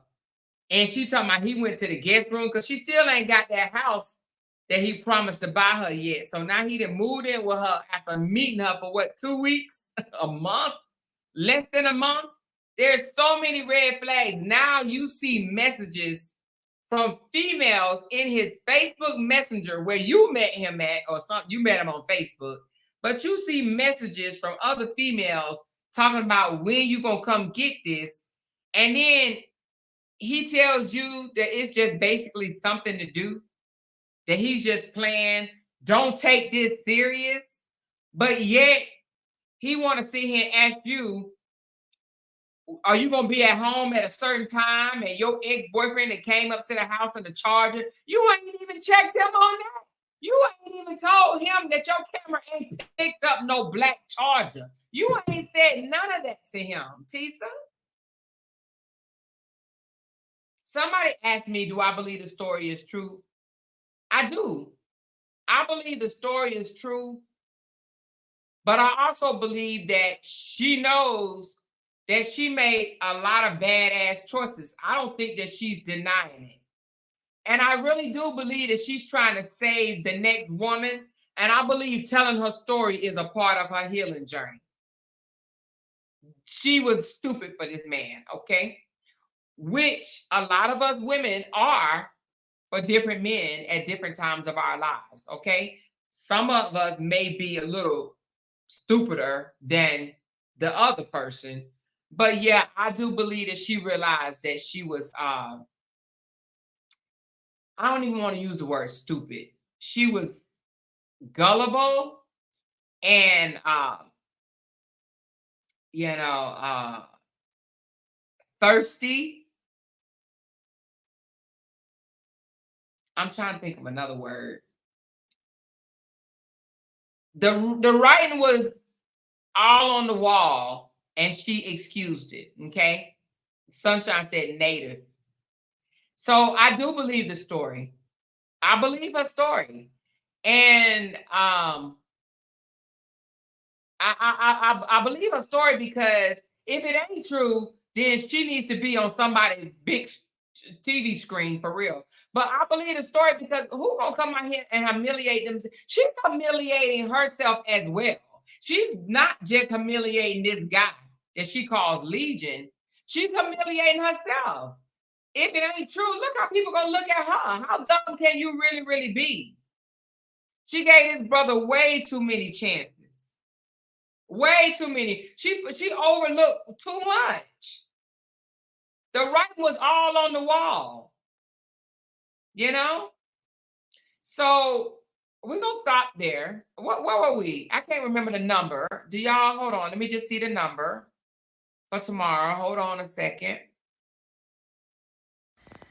So tomorrow we'll do 23. So let me change this. I did 11 through 22. So let me just change it in my title right quick so I know tomorrow. I did 11 through 22. Okay, hold on. Let me update it.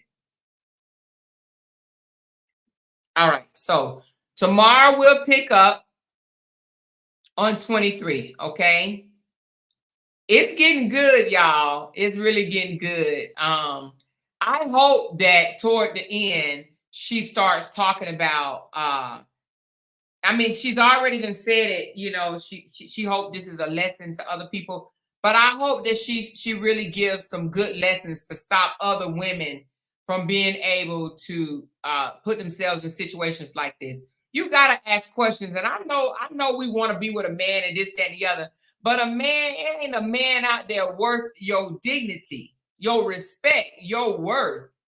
You forgiving men and doing this crap or whatever just to have a man. I mean, she's talking about, you know, she mentioned counseling, this and the other.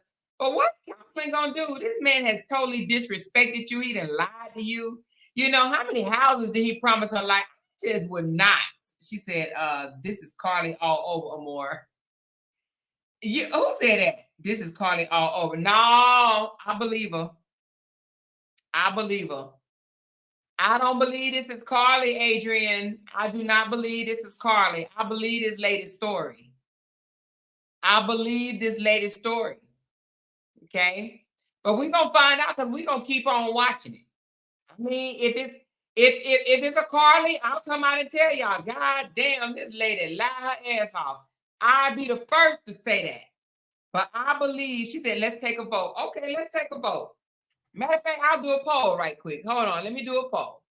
Let me do a poll right quick. Hold on. Let me do a poll. Start a poll. Hold on. Somebody just texted me. She said, okay, I will in 1 second. All right. Who believes? Hold on, y'all.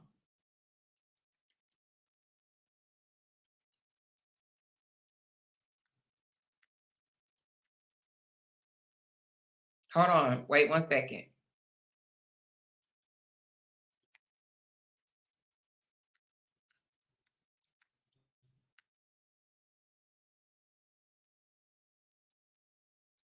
Hold on. If I learn how to spell.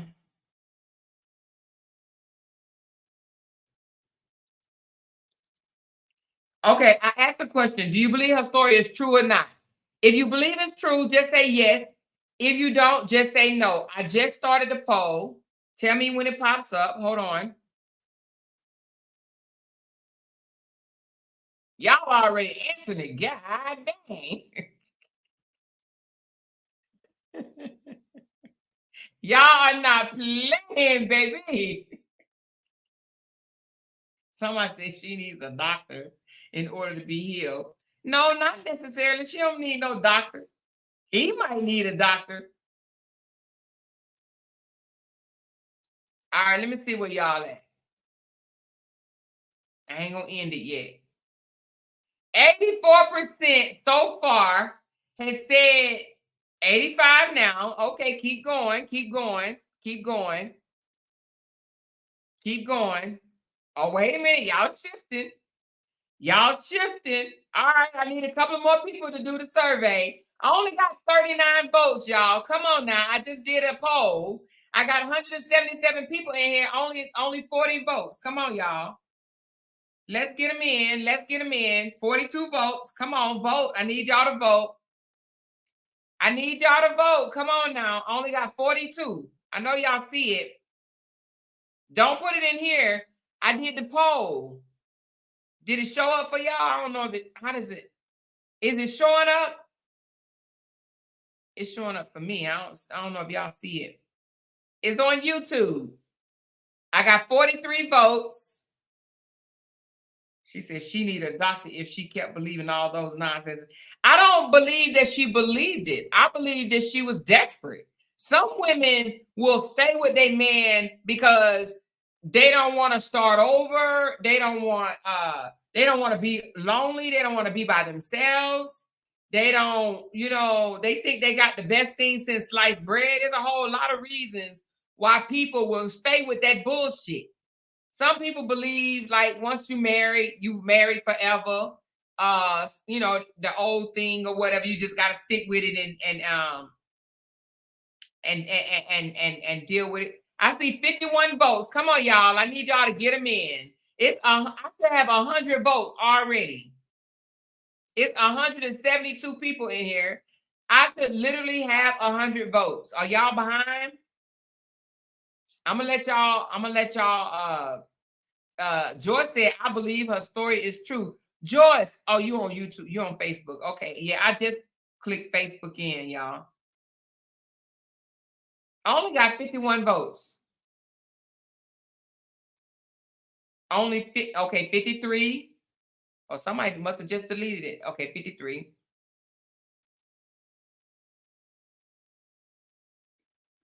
It's some women out there that don't know their worth and they'll stay with the bullshit. They'll stay forever with the bullshit. They can be getting their ass beat, disrespected, you know what I'm saying, cheated on, lied to, stolen from, and they'll still stay. Like, there's different breeds of women just like there's different breeds of men.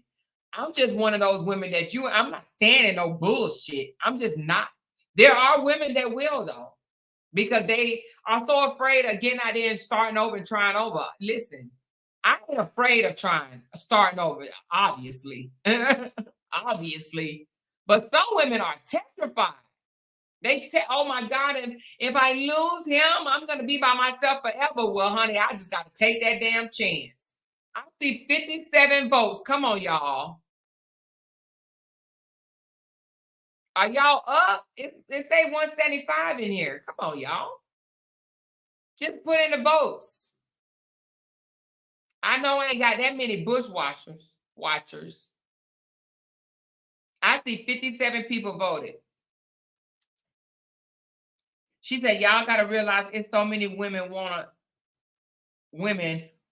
their happy ever after. They want the social media happy ever after. I'm not that woman. Girl, me and you, K-Shine, me and you must share the same birthday. We must be both Scorpios, K-Shine. Because your happy ever after is whatever you make your happy ever after. Your happy ever after ain't gonna look like Facebook happy ever after. The fuck? Who wants a fake happy ever after? I don't be getting that right there, for real. Your relationship may not look like the next person's relationship, and that's okay. You know? So I got 60 votes, and I got 87% of those 60, which we got way more than 60 people in here. We got 167 people in here. So it's 100 people just listening to me and ain't saying nothing. Come on, y'all. Talk to me.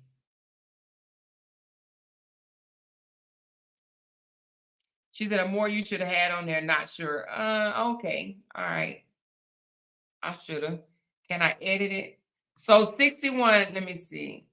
Will it let me edit? No, it won't let me edit. So, okay, so I'm assuming the people that's not voting is in the middle.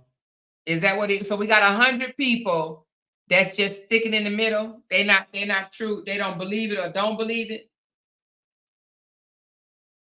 She said, too late. This lady got paid $86,000 from YouTube for telling her story.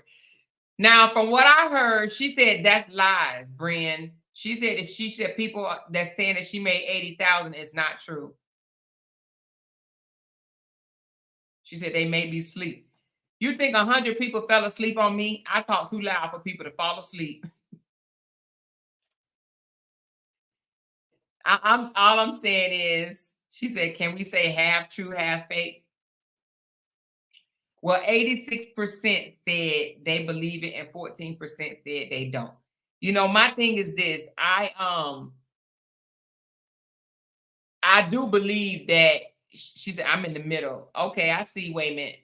When that I believe that she can't totally blame him. Now I will say that she can't totally blame him. He ain't all faultless.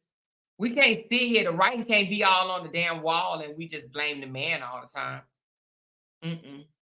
She is definitely at fault. There was flags popping her in the face every which way. She didn't ask enough questions. And you know what? She said something, right? She said, when he was in the shower, I took this phone and I put in the passcode and I went through his messenger, which means that she had his passcode all that time. Well, I'm just saying, if she had his passcode, she should have been known what was going on. I mean, I don't know. He doesn't seem like a trustworthy person to me. But I do believe that she wanted that perfect relationship, that perfect marriage, or whatever the case may be. And she was lying to herself. You deserve to treat yourself better than we as women, well, people in general, we deserve to treat ourselves better sometime. You know what I mean? And she wasn't treating herself good, lying to herself. She said, oh, we agreed to put on a facade in front of my mama. You better get out of my face asking me to fake some shit just because my mama coming over. Who is my mama?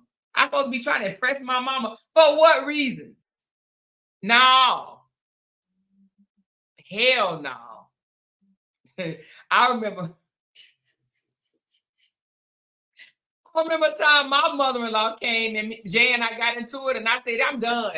It's over. I'm done. And my nosy ass mother-in-law heard me and went and spread it all over the world, and we was getting a divorce because I said I was done while she was there. But that wasn't her business to go tell nobody, you know. Sometimes we get mad and we say things, you know. But I wanted y'all, but let me stop. Lord Jesus. Oh Lord Jesus. She said, yeah, they exchanged passcodes. So they exchanged passcodes, and he in his phone playing around with another woman and knowing that his wife got his passcode.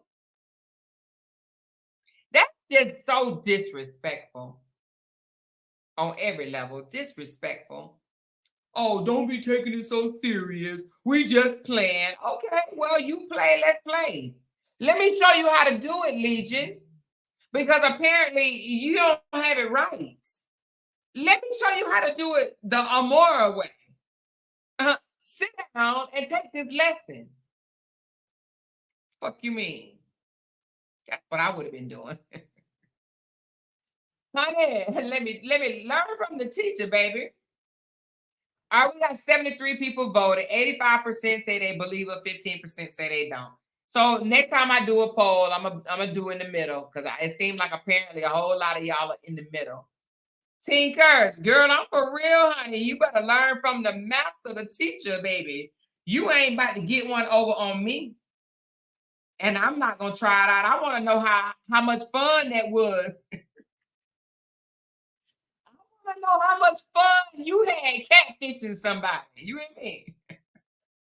Maybe it was real fun. Because I'm about to find out for you.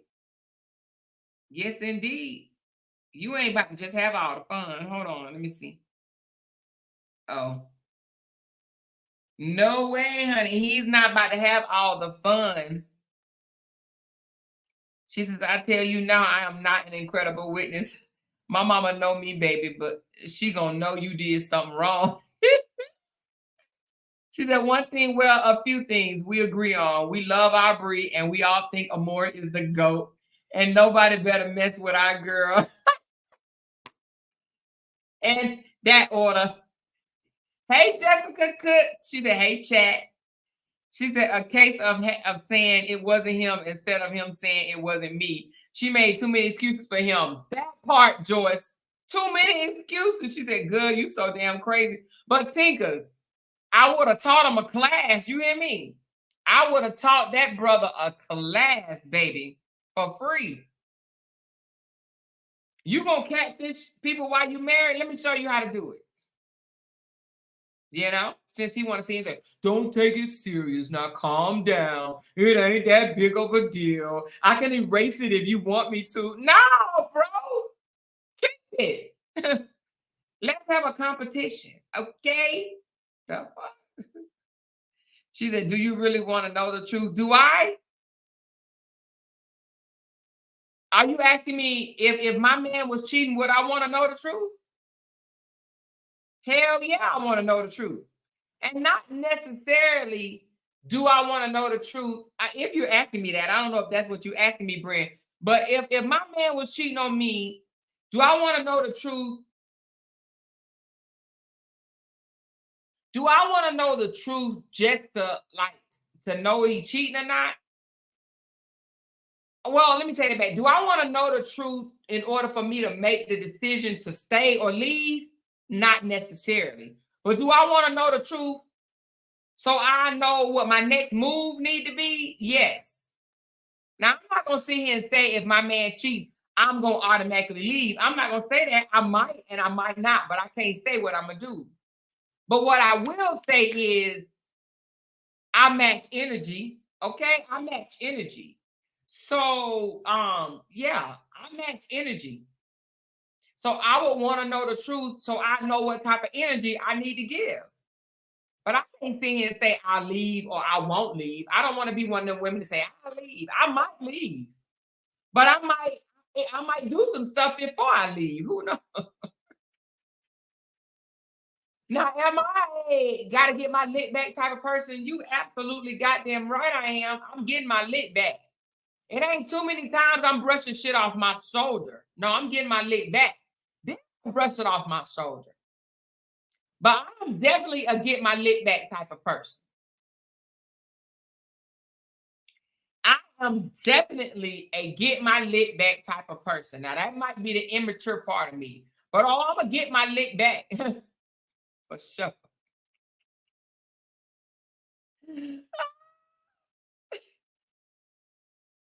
She said, don't leave out nothing, but I'm gone regardless. Oh, okay. Well, I mean, you know, you can say that. I can't say that just yet. She said the best lesson is walking away with no explanation. That's what I did with my ex-husband. Just told his ass to fill out the paperwork so we can move on with our lives.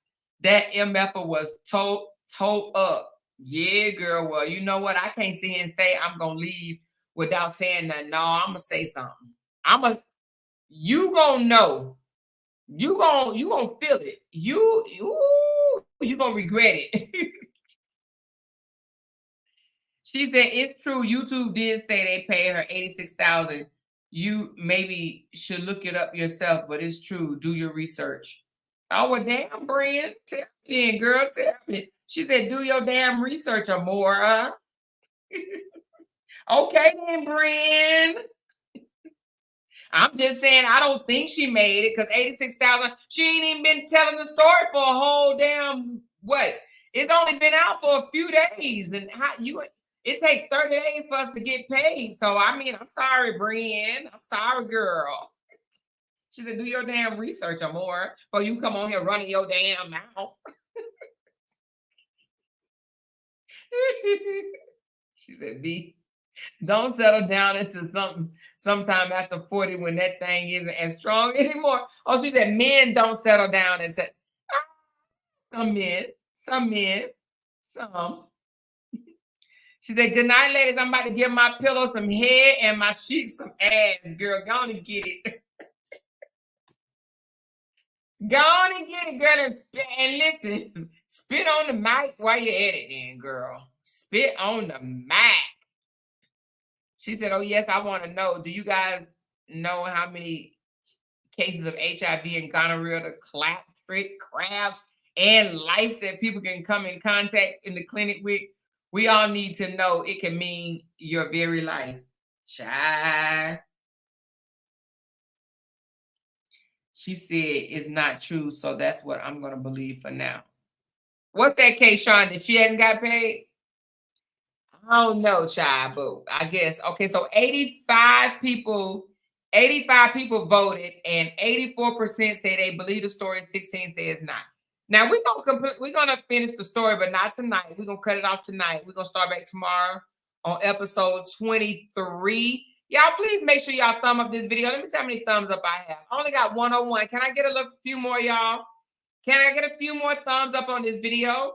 And let me give a shout out to those that sent me super chat. And you know what? Let me do my cash apps first, because some of you guys sent me cash apps, and I do need to shout y'all out and show y'all my appreciation. Hold on one second. She said she hasn't got paid yet. That's what it takes 30 days to get paid, and she ain't even been out for 30 days, but we'll see.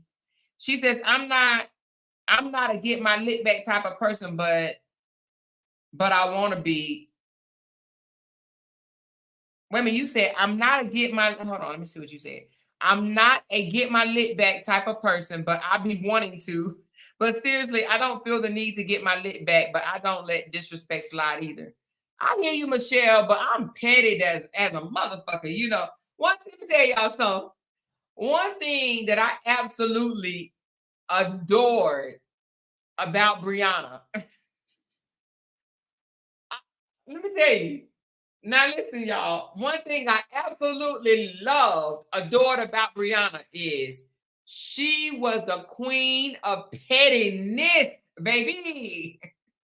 I'm petty too. And I guess that's why I like petty. Because listen, I can be very, very, very petty.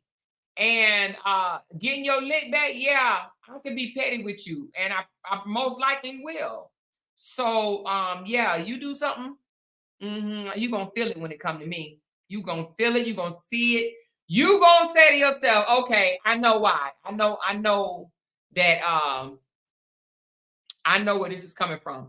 So, okay, I'm going to appease. I am going to appease Brian. Brian, I'm going to appease you, okay?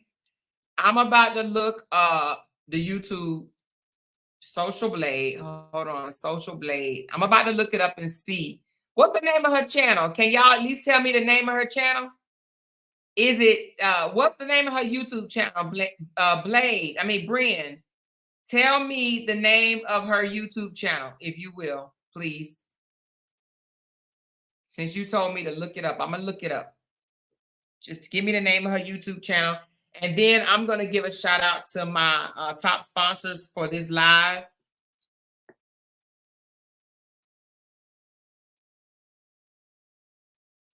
Is it Reesa Teesa? Let me see.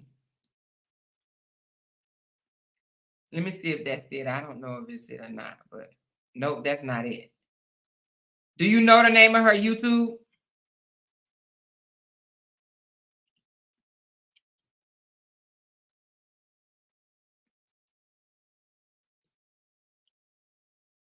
Oh, I think I found it.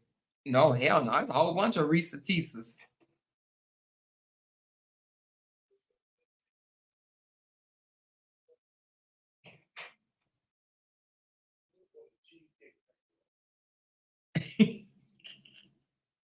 I hear you, baby. It's a whole bunch of people named Reesa Teesa. Damn, people be doing that. They just be going and make channels out off of your name. You know how many Reesa Teesas it is out here? This is crazy. People would do that.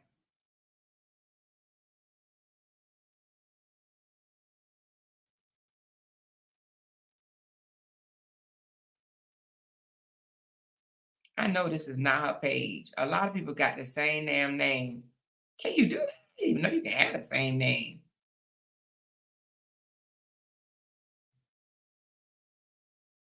So how do I even know which one is real and which one is not? All these fake accounts out here.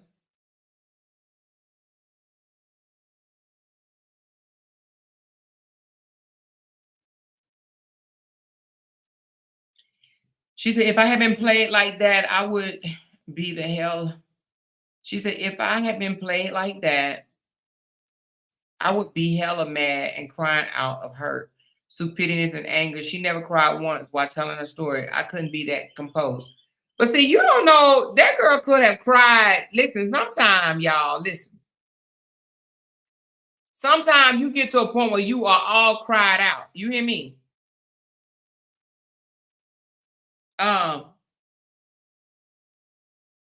Sometimes you could be all cried out. This girl probably done already cried her ass out before even coming to tell her story. So different strokes for different folks, but I don't see where she actually has a YouTube. I see where she told her story on TikTok.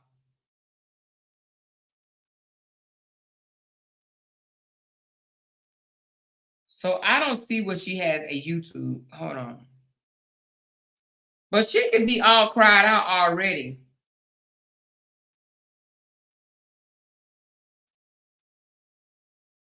See, on YouTube, let me see. Hold on.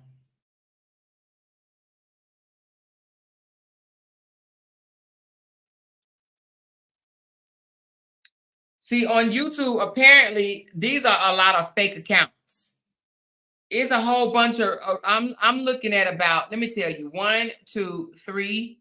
Hold on. 1, 2, 3, 4, 5, 6.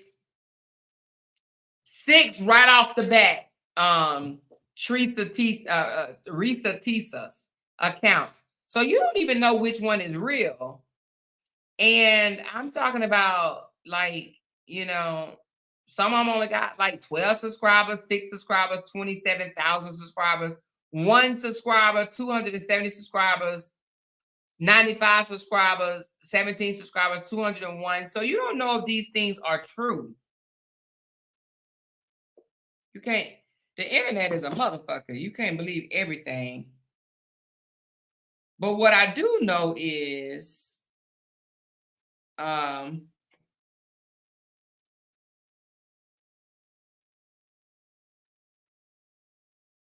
let me see this one. Hold on.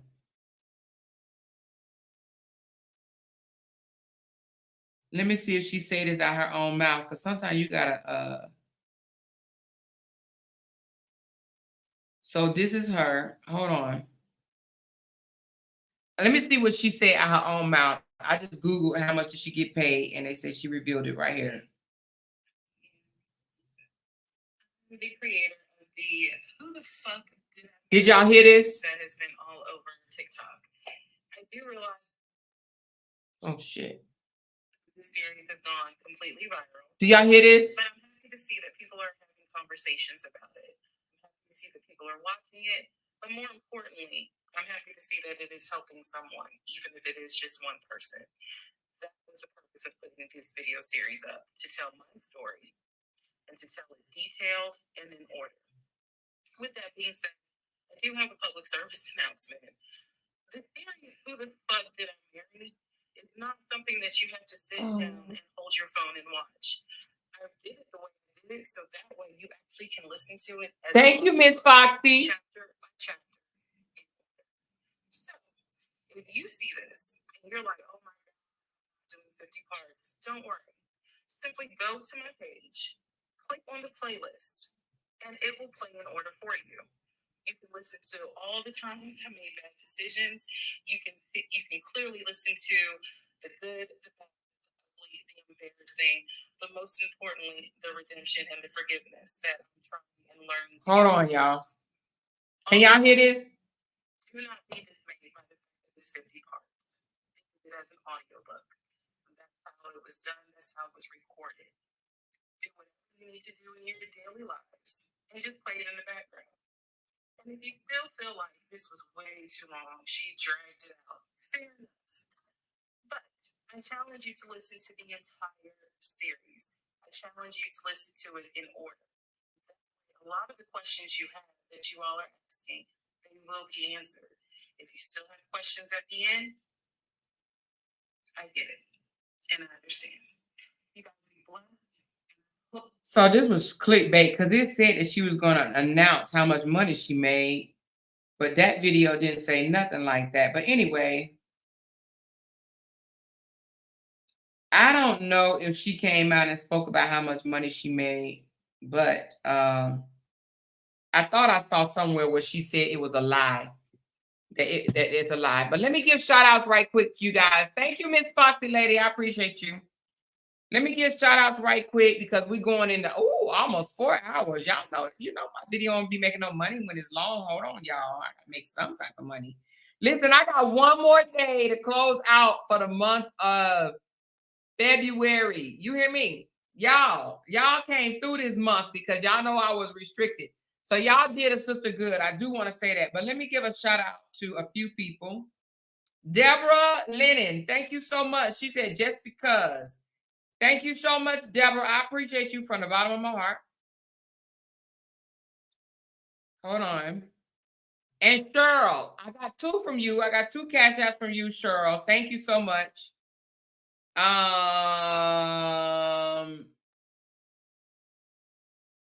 So it was Cheryl and Deborah. I thought I had another one. I think I already hit. Maybe not. Okay, but anyway, Cheryl and Deborah. So thank y'all. I'll see the other 2 people, and it's for one sent it in for the class. If you know you want to do the YouTube course, let me put my cash app up right quick. I know some people probably done dropped off. Oh, it's already up. Do y'all see my cash app? It's $ my name. If you are interested in doing the YouTube course, send $35 to my cash app. But in the comments, put YouTube course. Please, I need you to do that. YouTube course. Put YouTube course. If you forget to put YouTube course, please send me an inbox and let me know that $35 was for your YouTube course, because I want to make sure that you get the link when I do the class. YouTube course, $35 cash out to me and put YouTube course, okay? Miss Foxy Lady said, I always enjoy your lives. You are tough for sure, LOL, but I can tell you know a thing or two. Thank you for allowing all opinions and respectfully letting us share. Thank you so much, Miss Foxy Lady. I appreciate that so much, girl. Carmel Cutie, thank you for the super sticker, baby. Appreciate you, lady. So now let me give a shout out to all that sent me in super stickers or super chats. Miss Robbie, thank you. Crystal, thank you. Candy Girl, thank you. Tinkers, Thank you, Marley. Thank you, Rita Moore. Thank you, Candy Girl. Thank you. Tinkers again, baby. Thank you. Ashley, thank you. Ashley said, listen, I don't even know if I read this one out loud. She said, I think we got pumped. Thank you, Ashley, Miss Foxy Lady. Thank you. Foxy Lady again, thank you. And Caramel Cutie, thank you. Let me see who is today's sponsor. Top sponsor is, well, let me see, because it looked like it's going to be, hold on one second. Hold on.